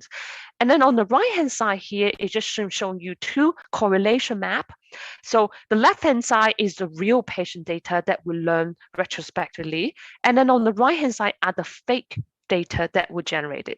Of course, that we are not generating one-to-one patient data. What we're showing here is actually the correlation, because each different variables are obviously correlate with each other because they come from the same patient. So you can see that the generated data is highly similar to what we see in the real data set. And on the bottom graphs are just showing you that an example and then a sample patient. If we say, we want to generate a patient, let's say with ICU mortality outcome, what do they look like? And on the blue one is the real patient data. And then on the orange one is the simulated data using the generated adversarial network. Of course, they're not identical. The idea is that, are they realistic? Because then we can move away from studying real patient data, consider all the privacy rights and problems, and looking at, we can just generate new data, because then we don't need to worry about, we don't have enough data. We can then generate as many as we like based on the outcome, based on the interests that we want to study. The last bit I want to say is that, we are living in the era that we are very exciting, because the new AIs and the methodology and machine learnings come along, internal techniques, and something what we always want to do, at least I personally want to try for, is that we want to create an artificial intelligence that mimic human thinking and human behavior. The step doing so, a current setup is that the machine learning algorithms are not able to move on, even though we can learn from one data set to another. But something happens is that what we call the catastrophic effect that happens, and showing on the top left here, is that once you move from one data set from green to pink, it starts forgetting the previous data and how it learns. So it's imagining, at humans, we can do so. Let's say if I learn how to play basketball and I want to transfer to volleyball, and you know what? Once I've done learning volleyball and then I get fed up, I want to go back to play basketball, right? But then currently the algorithms are not so yet to able to do so. So what we want to do is continuously learn across different diseases, about different data sets. And here we're showing you an example that we have created in the lab, that we're able to continue keeping the accuracy performance from previous data and disease while capturing and continue with new data and then new disease type. So thank you so much for giving me the opportunity and time for giving this talk. We are in a huge group, as you can see, our labs. Professor David Clifton and I co-run the lab, and we have all different sort of research topics. And today I'm only showing you very few, but if you are interested, please get in touch. Thank you very much.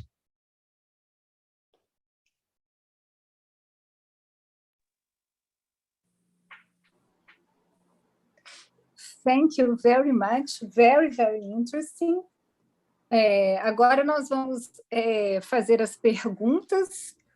Eu vou verificar aqui no chat.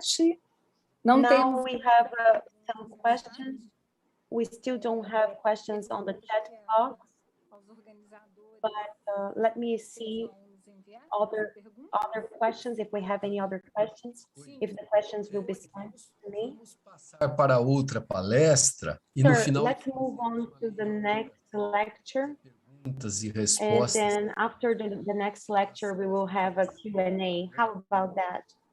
Sounds great. Yeah, sounds great. Let's do a Q&A at the end, and we will welcome now our next professor, Professor Virgil Almeida. Professor Virgil Almeida, we've known each other for many, many years, back when he was the secretary of technology and innovation. He's going to be talking about the impacts, the social impacts of the artificial intelligence. He is a professor at the computer science department in Minas Gerais state, and he has research in social computer and algorithms. He's going to be talking about the potential of artificial intelligence,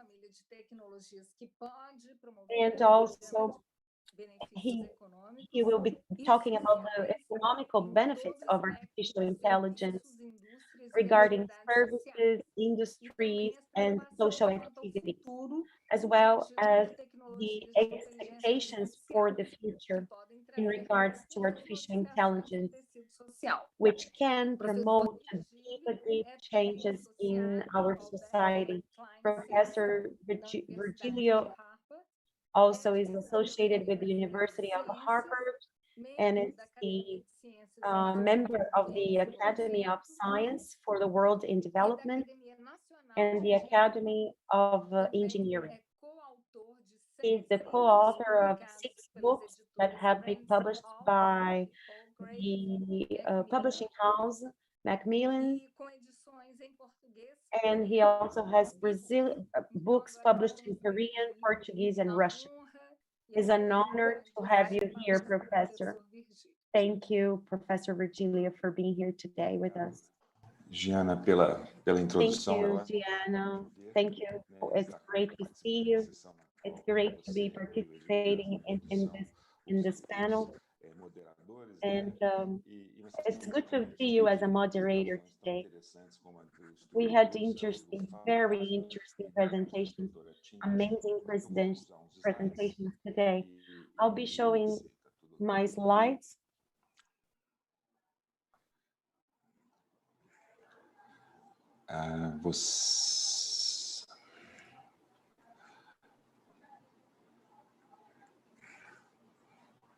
Vocês estão vendo meus slides? Can you all see my slides? Então tá. Eu vou Yes, we can. All right. I'll be talking about a social impact and the challenges, the research challenges that we have. Professor Russell actually approached one of the questions that I will be approaching today. He talks about the good AI, which we are not there yet. And he says that the uses of AI and which stage our society is right now. So what is the good AI? What is the path to the good AI? We have pros and cons, of course, and obviously in an underdeveloped country, it is more serious and complicated. So when you look at the AI, and AI has a vast potential for the economy, for innovation. I got this article from Nature that talks about the 6 transformations to achieve the Sustainable Development Goals. So artificial intelligence and other digital technologies are referred to as the 4th industrial revolution, right? So they are very disrupting. It is very disrupting. So how can the developed world, how does the developed world see the artificial intelligence, and how do the underdeveloped countries see the artificial intelligence? So as a researcher, I try to understand that. So developing economy countries such as Brazil and others, how do they react to this question? So there are 3 points that I'd like to approach. So in the empirical and experimental work that I have applied, there are 3 main questions. So in developing economy, we have a dilemma: innovation versus social impact. They're not always together. An innovation can have a huge social impact, but we also see artificial intelligence being used to reduce the workforce instead of being used for innovation, for instance. So artificial intelligence-based services should not be used to increase social and economic inequalities. For sure, this is the second point. The third point is research should contribute to produce a good AI. So it's the AI that will promote benefits to society, right? So I will show you some examples and how science in Brazil can help find out what the problems are and how to tackle the problems. For instance, when you have this stage of development of the artificial development that is beneficial, as Professor Russell said, there are steps to get to the beneficial artificial intelligence. So they must be implemented, but before being implemented, they need to be to take into account the risk analysis.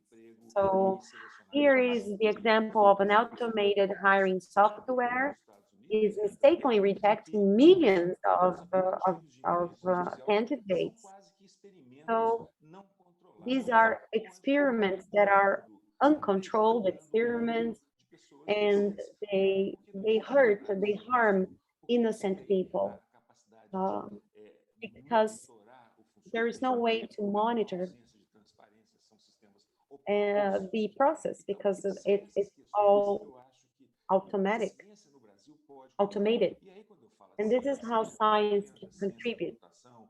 Not only computer science or engineering, but mainly social science and human science. I will show you some examples. Racism, for instance. I remember that in the United States, a person was wrongly accused by an algorithm. He was not the person that committed the crime, but he was sent to court, and the state admitted the mistake they made, but he was arrested for a crime that he did not commit. So this is another recent article. The Intercept in Bahia state, in the northeast of Brazil, there's still there are surveillance cameras and facial recognition cameras connected to people's ID.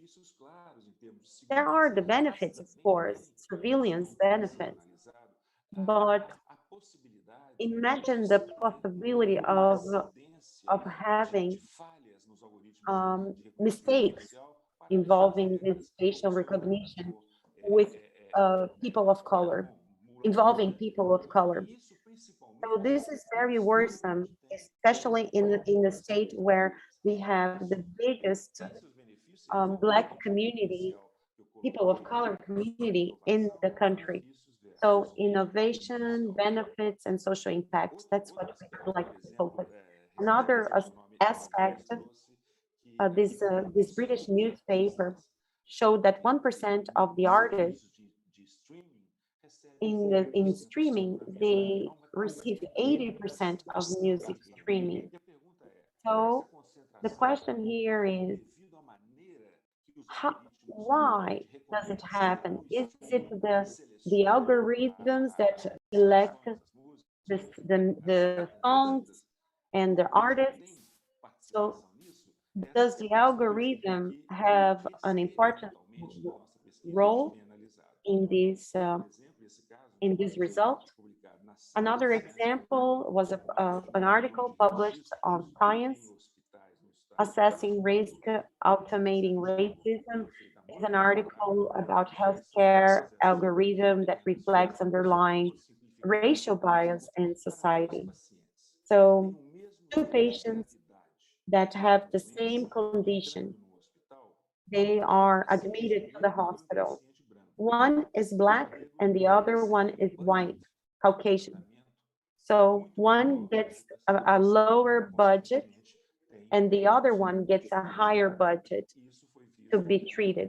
And this algorithm that allocates the resources was biased. So it has been addressed and it has been identified by some studies. Of course, it was corrected afterward. And this is a recent article that talks about a company in Moscow and Greece. The algorithm that was evaluating performance reviews and said that 150 people had to be fired because they were not committed to the objectives of the corporation. So what are the criteria if to say that these employees were committed or not committed to the company goals? So at this point, we need to take these into account.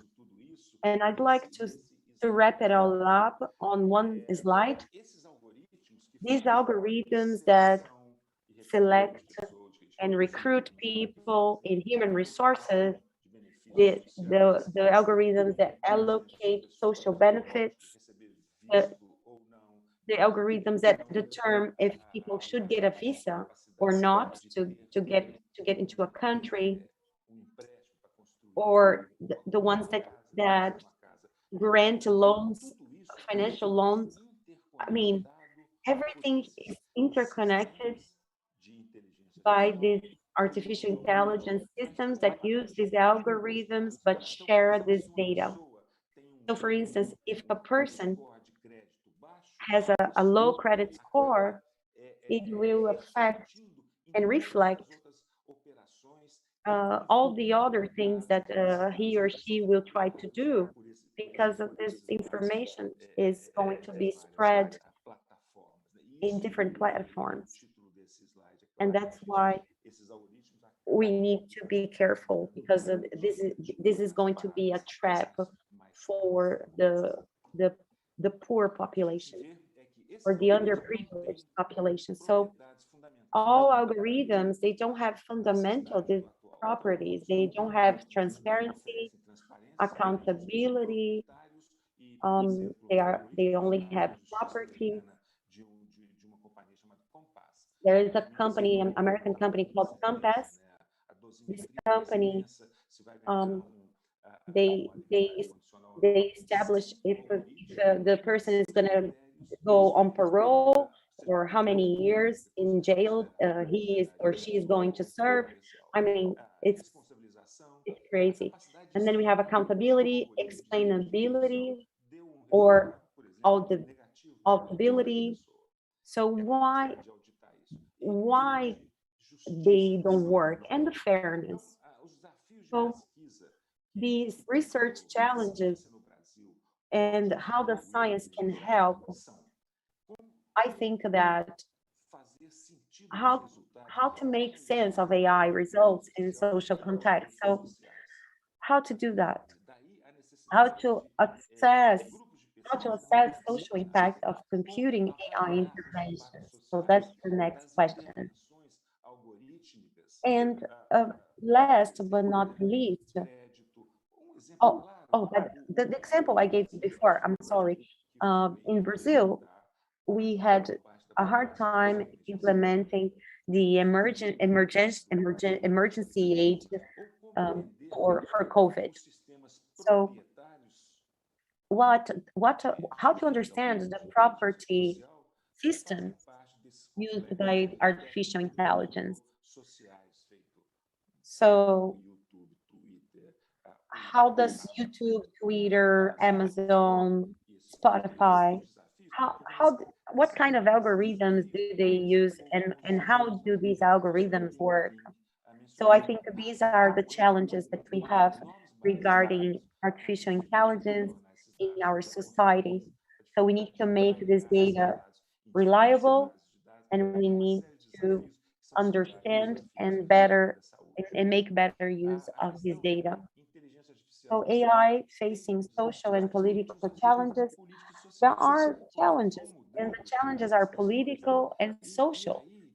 And the question keeps changing. So the solution in Brazil is to have science play an important role for computing. Computer science can have an important role in these times of techno-social systems. We work with very complex platforms, so computing as a diagnosis, computing as a detector of social issues. Professor Russell said that the complexity of it. He mentioned how complex it is.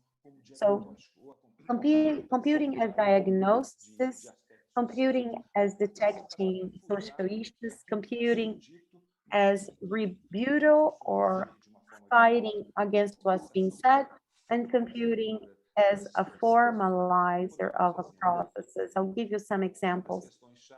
One of the key points in our society, not only in the United States, but also in Brazil, is the hate speech and the racial hatred among people. So a group of students that work with me, they developed this work called Analyzing Right-Wing Conservative YouTube Channels, the language of these channels. They took hate, violence, and discrimination into account, and they had to find vocabulary, hateful vocabulary, violent content, or biased ideas. If they were less or equally accentuated in right-wing channels. So people who speak and people who listen, do they have different languages? Do they use different languages? So we use this context. So we analyze this context.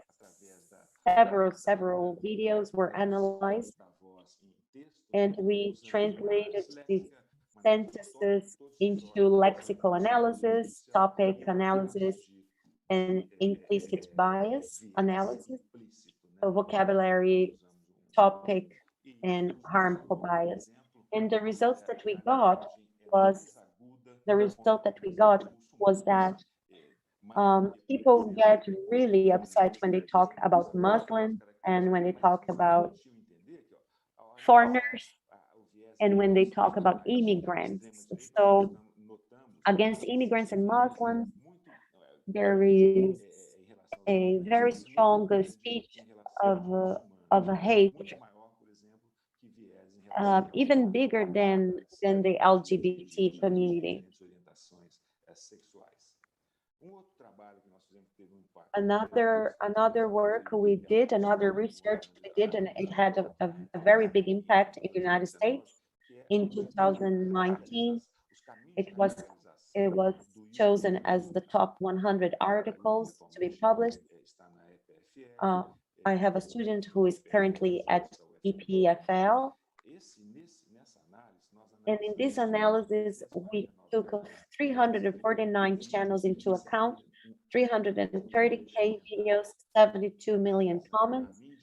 We analyzed the media, the right wing, the radical community in the right wing, and how individuals they go from the center to extreme right channels.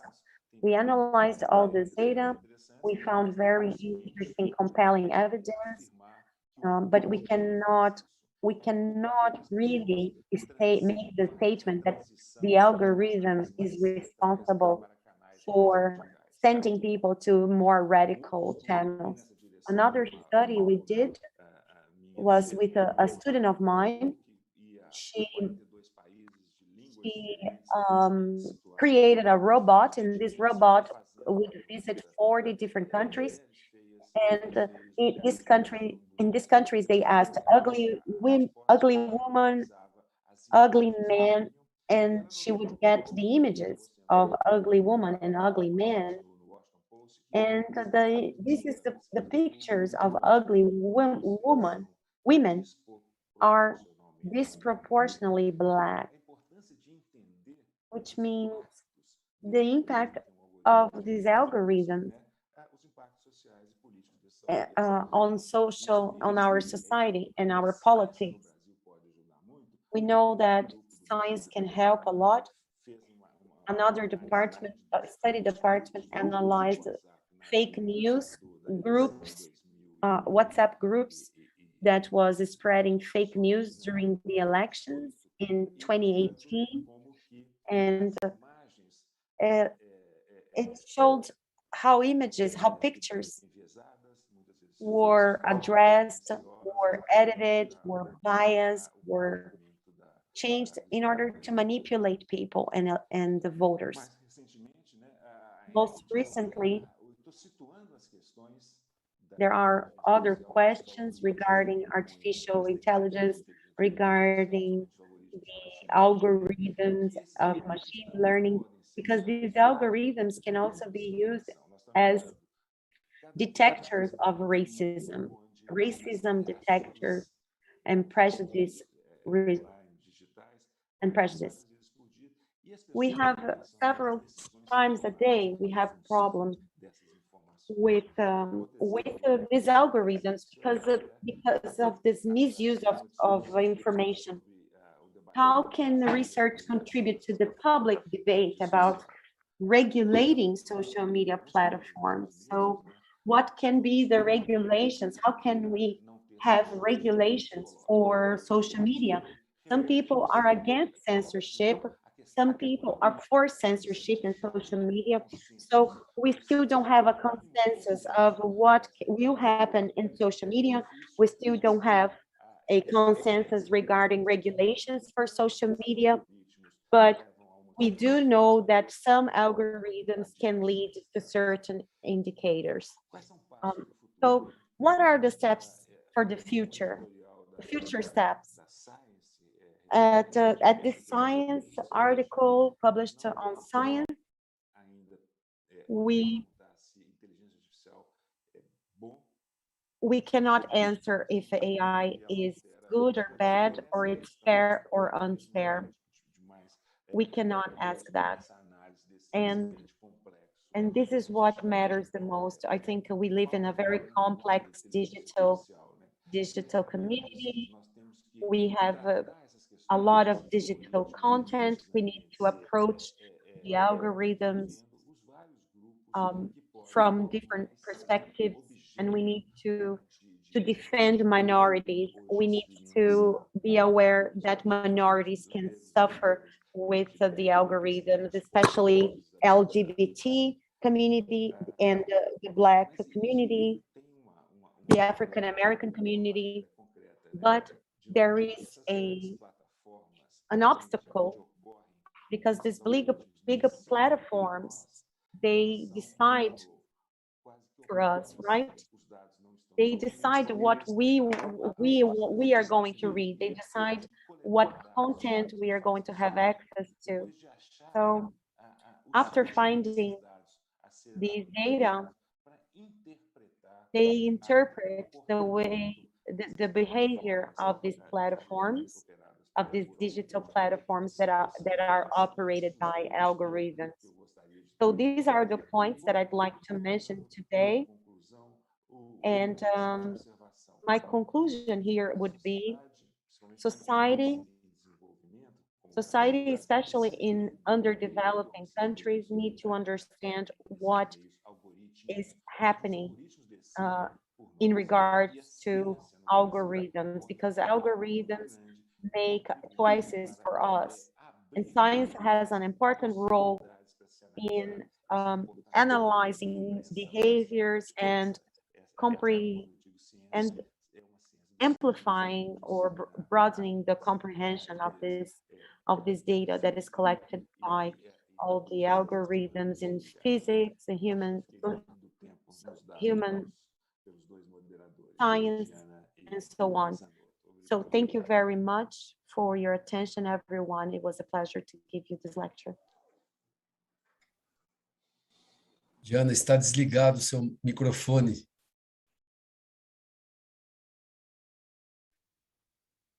Muito obrigada, Virgílio. Foi realmente muito interessante a Thank sua you, palestra. Virgil. What an interesting lecture. We have some Q&A now. We have some time for questions and remarks. Right? Thank you, Diana, for organizing these two lectures, for presenting these two lectures. And each and every one of you will answer one question. All right? So let's start with Professor Tintin. One question. You can select one of your best question for one of the keynote speakers. I don't know. It's hard to do so. Well, if you want to think a little bit, we can start with somebody else. Yes, please. Yes, please. Yeah, take your time. Take your time. Take your time. Now, any of the three other speakers would like to ask a question to one of your colleagues? Eu gostaria de fazer uma pergunta para o Virgílio Zanotto. Por favor. I have a question for Virgilio. Virgilio, I have a question for you. Is there a way to focus on education? When you say algorithm, I think people don't even know what an algorithm is. I don't think they know what an algorithm means. It's very easy to manipulate the mass. So how do you see this? I mean, our educational system is very poor, not only in Brazil, but all over the world. In many countries, the educational system is not perfect. How can you minimize the effects of technology when it comes to looking at this, at the vast part of the population that doesn't even know what an algorithm means, or that doesn't even know what an algorithm is? Thank you very much for your question. Qual que é essa? Como tornar a população So how to become people more aware of algorithms and perhaps ready to understand questions that are related to technology and related to algorithms and the impact of algorithms in people's lives. I think the first point has to do with, for instance, the financial aid that the government gave away. Many people could have received the financial aid from the government, but they didn't because they don't have access to information or to the services, the online services. They don't even have access to the internet.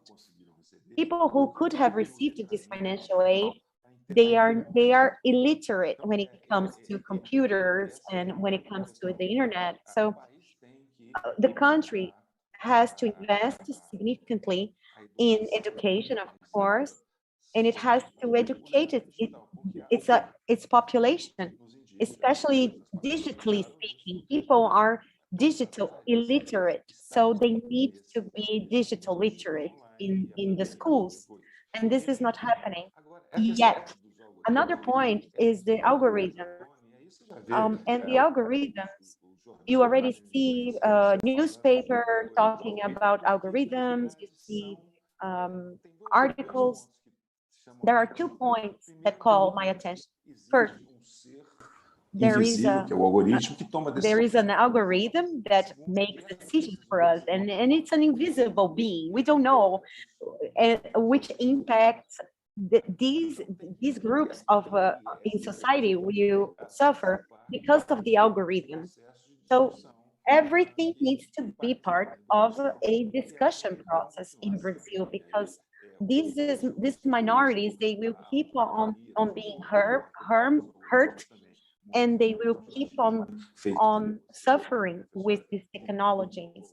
Professor Tintin and Zanotto use algorithms, but they don't use the same algorithms that I mentioned here. They use the algorithms that are in a databases and that follow a specific pattern. The algorithms that I presented here, they can only be prevented. Problems can only be prevented if we invest in education in Brazil. Does anybody else have any questions? If you don't, I will ask the audience to ask questions now. Yeah, I think we can get questions from our audience. Você não está acompanhando porque elas estão vindo no meu celular, tá bom? Eu vou lendo aqui. Tá ótimo. I'm getting questions on my cell phone. So can I go ahead and read the questions on my cell phone? Sure, you can. All right, I'm going to be reading the questions on my cell phone here. Valeria Bastos is asking Mr. Virgilio.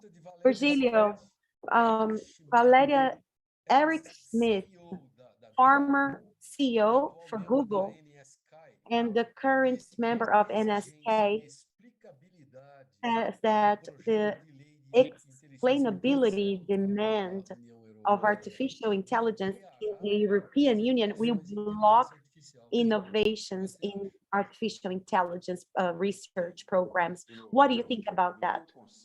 Well, again, I'm going to talk about consensus. It's very hard to get to a consensus. You have different groups defending different ideas, and it's all about reaching consensus. But there are other examples. And how to decide an algorithm so that a doctor and a patient can have an interaction, a positive interaction, so that they can decide which treatment to go for, right? It's all based on a decision, on a consensus, and this consensus has an impact, a direct impact on people's lives. So if you don't understand how things are done, I think it's very hard to trust something because you don't understand how things are done. So explainability in medical care, could you explain, Professor Xing, the explainability? Professor, Dr. Ting Ting, could you explain? Yeah, so sorry. In the medical and healthcare? Yeah, so to begin to lay the backgrounds, what we do is that we're engineer. We don't just create a system and then sort of shovel to the medical system and then clinician and say, okay, use that because that's good. What we do is actually taking the opposite approach. We have worked really closely with clinicians to co-design our systems. That means is that clinician comes to us to say they have this particular problem. Let's say there's a lot of information in electronic health record data, is longitudinal. I cannot really understand where to begin to see, but I want to know past history, want to know all this information. So therefore we come along and design an AI system and say, okay, what we can do is make it interpretable. We don't want to give you a black box and then tell you, trust us, you know. That's it. So internal interpretability in this case is that we will show you how the machine or the AI made decision. We'll show you what variable at which time point that contribute to the prediction of its estimations. So then it also comes with a confidence interval in the sense that we give you a confidence, say the machine say, well, I am 90% confident at particular, say, the temperature that causing an infection at particular time. And therefore, and last, but also, we also resonate with Professor Russell's idea about having human to make decisions. So we're not taking over doctors. What we do is clinic decision support. So we made that suggestion to clinicians, and then the clinician will make that decision afterward. So we are just providing an extra information. Imagine it's just giving a summary, rather than just numerical value and large of them to the clinician to read. Okay, thank you. Tem uma pergunta do André Lima. There is a question from André Lima, and this goes for any of you. How can we make the how can we avoid racism promoted by artificial intelligence? The equation CKD-KPE in linear regression used to map chronic kidney diseases. Alguém se habilita a responder? I have no idea what's the CKD-EPI equation is, so I cannot comment on that. Maybe since it's a medical questions, I suppose I can come and have a try. I think in the medical domains, it's a lot of heuristics. So we're trying to come up with equations to sort of sort out about mapping. But obviously, I think age, gender, all of this actually take into consideration in terms of making a calculation and in terms of giving treatment to the candidates. So I would say there's a huge discussion about fairness and bias towards minority and then the LGBTQ group and stuff. So this is something that we are working towards. So think about it in the concept that, like for some of the stuff that I talked about, generating data for individuals. So think about those are the minority group that we generally overseeing. We don't actually see them, but if we are able to generate information from those people, taking, let's say they have representation, we learn through the AI methodology to generate data, then we can overcome the biases, because then once we learn how to make decisions, then we incorporate those individual in mind. Right. Ok. Eu tenho uma pergunta ao professor Fázio. Nas suas simulações, onde se toma as propriedades individuais dos átomos, né? Oi, Rafael. Oi. Uma série de propriedades individuais dos átomos. E aí, como é feito o treinamento para depois suprir os algoritmos de inteligência artificial? São cálculos via DFT ou dinâmica molecular? Como é que você gera os dados para treinar as redes? Os dados dos materiais... Não. Os dados individuais são tabelados, são conhecidos. Sim, eu digo Perfeito. Os dados dos compostos. Dos compostos. Posso pegar tanto experimental como teóricos. No caso de materiais 2D... Está me escutando, Zanotto? Sim, sim. No caso de materiais... In 3D materials, I have density and everything is taken into account based on density. So I have 10,000 compounds and I take this 10,000 compounds and I analyze all the data and the atoms of these compounds, and then I generate millions of combinations, and these combinations are also from these combinations are also generated equations. So equations are generated, and I can get examples, but they are all theory. They are based on theory. If the theory proves to be wrong, I need to test. So I need to keep on testing. I'm not going to kill a patient, right? I am just testing in the lab. It's easier for me to make a mistake, but that's how we come with the result. Depois tem o Glaucio Oliva. Sure, Glaucio and a Elisa está me dizendo que nós temos que terminar, mas faça assim, por favor. Uma pergunta muito curta. It's a short question. Fácil. If an algorithm novo material, quem vai finds ser a new material, intelectual who is going to own the intellectual property of this new material that you find?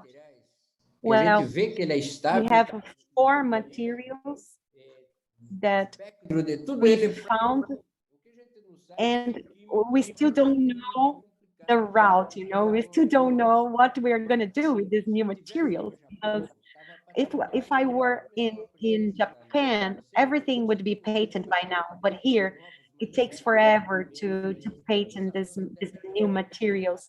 I'm pretty sure my students should have patents, but we don't here in Brazil. We don't, unfortunately, we don't. But you know, when we publish the new materials, they belong to everyone. Unfortunately, we don't have the habit of patenting materials, but the Japanese companies, they do that. They patent materials as soon as possible, ASAP. The minute they find new materials, they patent the materials. So even when they are not synthetically synthesized, if it were a robot, Seria do robô ou dos químicos? What would happen? Yeah, it's like the chicken or the egg question, right?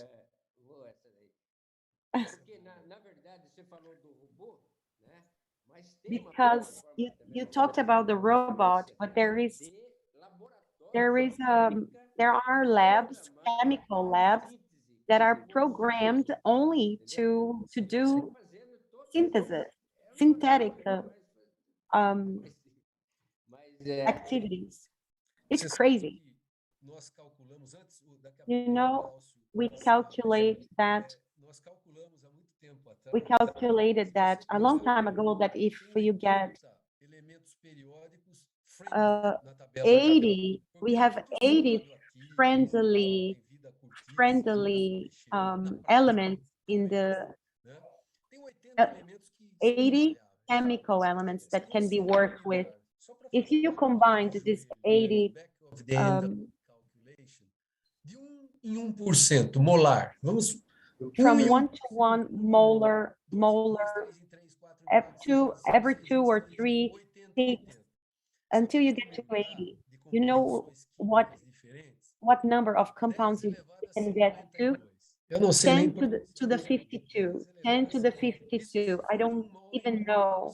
10 to the 52, but you can do it every half or so. É um número infinito. It's an endless. It offers endless possibilities. Que ninguém descobriu e nem vai descobrir. Se Nobody has found all of them, and only artificial intelligence can find them, not human beings. Another issue is the genome, because the genome project can create new lives and eliminate diseases around the world. Exactly. Yeah. You try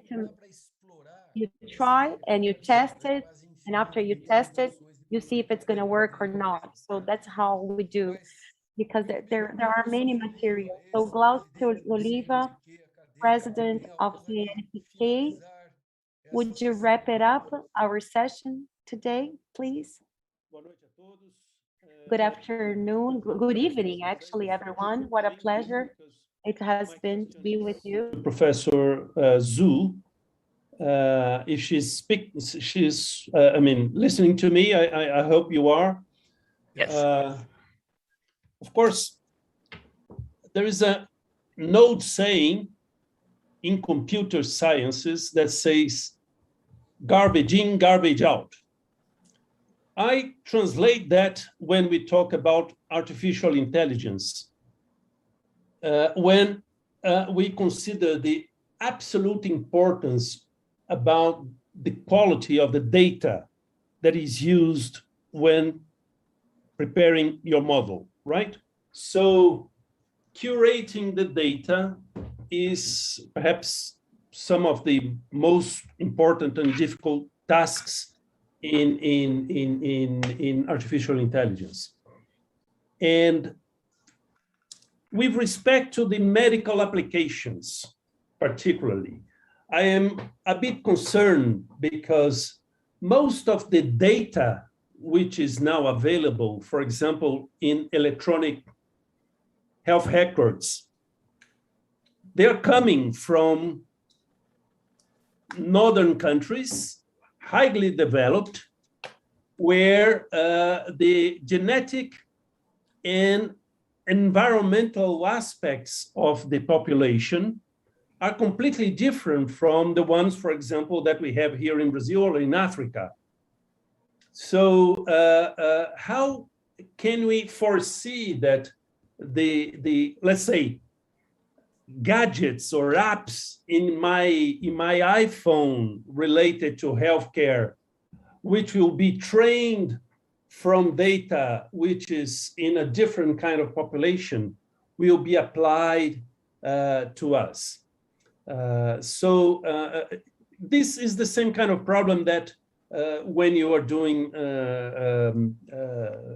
clinical studies for a new drug, for example. Originally, they would be done in a particular set of population. Nowadays, you have to do it in a multicentric approach, but still, you have biases in the population, be it male against female, or be it Europeans against Africans or indigenous populations, for example, in Latin America. So my question is, how can we leverage this data availability for providing effective and really just, I would say,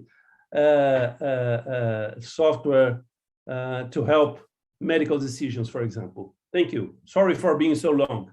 And it's very nice to see you over the net. Thank you so much. Thank you for the question. That's a really good question. I spend a lot of efforts actually doing developing world. So I have a lot of works in Vietnam and also China as well. So completely understand the problem where, you know, thinking about all of these are in the developed world country and data curated, everything's so nicely done. And then while now moving to the developing regions, what happens to the data? And that's the noisy version. I completely understand, agree on that. And secondly is where the population drift.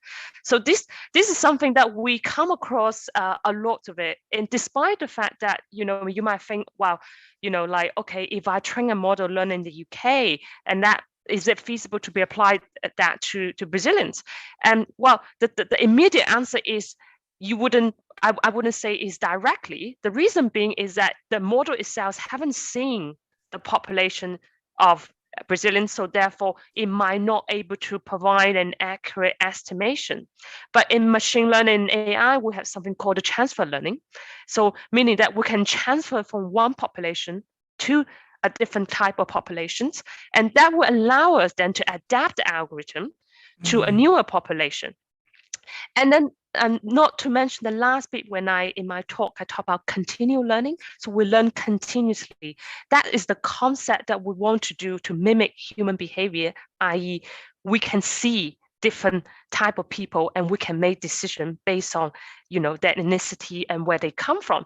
So the more data we feed into that internal algorithm, it allows us to see more variety, heterogeneity, and therefore it will help us to learn better. So that's why we talk about, when we're doing model training, we talk about generalizability, robustness, you know, how it transfers from population to populations. And we do those testing as well. So when we do a model, we don't just put in the whole populations and then we say like, okay, we're gonna just learn from it. We tend to have some holdout test set of population, generally preferably patients that come in the future sense. And then so we train on the past and we're trying to test an algorithm performance in the future. So just mimicking how is happening in real life. And then so that population heterogeneity that, as you mentioned, and also the data, and that could be dealt with in a sense. There's a way to deal with it in AI. Okay, thank you. Now, before we close this session, I'd like to ask my co-moderator, Gianna Sagazio, if she wants to, you know, give her final address. Desculpe. E depois o meu colega. And later on, my colleague, Professor Ruben Oliven, if he wants to make the final remarks and also talk about the upcoming meeting on Friday. And Professor Luiz Davidovski, the president of the Brazilian Academy, if he wishes to wrap it up. Diana, Ruben, and Luis. Go ahead, please. Diana?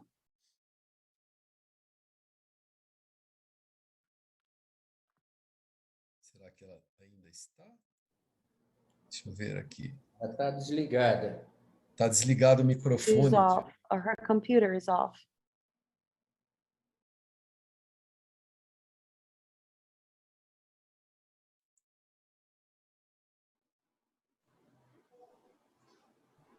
Bom, vamos ao Ruben primeiro, porque se ela voltar, ela entra. Ruben, por favor, gostaria de divulgar um pouquinho a Ruben, última sessão que teremos, o último would you dia. like to talk about our last session on Friday? Yes. First of all, I'd like to say that it's been sensational. What a great day. Thank you so much, moderators. Thank you, the participants as well, the keynote speakers. And we will have another session on Friday at 4 p.m. with Professor and economist Marc Fleurbet. He's French and he teaches at the University of Princeton. He will be talking about inequality and interdependence inequality. After that, we will be talking about the inequality in Brazil with a indigenous leader, Ayrton Fenati. The Giovanna Xavier will be also participating in the discussion panel representing the Afro-Brazilian community, Professor Nadia Guimarães from University of Sao Paulo. And it's please make sure you stay with us on Friday. Thank you very much, Luis. Well, it's been spectacular, great lectures. They all complemented each other, one another. I think it's been such a mission. What a great mission. And this is our mission. We need to spread science all over the world. We need to organize meetings. We need to debate, discuss science, and contribute to the country's development. And only through science we can contribute to that. Is our homework. And thank you, Ruben Oliver. Thank you, Mr. Zanotto. Thank you for coordinating the session. E agradecer também a todos que falaram hoje, não é? Foi muito interessante, muito bacana. Thank you so much for your lecture, for your speech. It's been a great day for the Brazilian Academy of Science. So thank you so much. Numa reunião do Conselho Diretor do FNDCT. We are involved, and things are getting tough. Questões muito importantes estão sendo tratadas e que têm a ver diretamente com o desenvolvimento da ciência e com o desenvolvimento do país, né? Com o bem-estar. Focus on science development, on well-being, and on the well-being of Brazilian society. Artificial intelligence is such an interesting topic. There are controversies, of course. There is a lot of dilemma. Foram apresentadas condições para que ela fosse benéfica para a humanidade, né? E como já foi dito aqui, né, um pré-requisito para isso é que a humanidade seja benéfica para com ela mesma, né? Então, espero que o desenvolvimento científico e nossos debates contribuam para isso, né? Que através do cuidado com o planeta, cuidado com a natureza, cuidado com o ambiente, né, a humanidade consiga ser benéfica para ela mesma e aí criar uma inteligência artificial que tenha também esse objetivo. Muito obrigado a vocês e também a todos que estão nos assistindo. Thank you very much for all the participants. Thank you for your attention and thank you for your motivation. It's been such a great day because you're motivating us to do even more for science and to debate science and to improve innovation and technology in Brazil. Thank you so much. And I'll see you on Friday. Fantástico também. We will be talking about great topics on Friday. I think it's fundamental for our democracy and the development of our country. Thank you very much. Good evening, everyone. Thank you, Liz, Fernando, Gabriela. Thank you. Thank you all for being in the background. You've been great. You've done a great job. Stay safe. See you soon. Bye.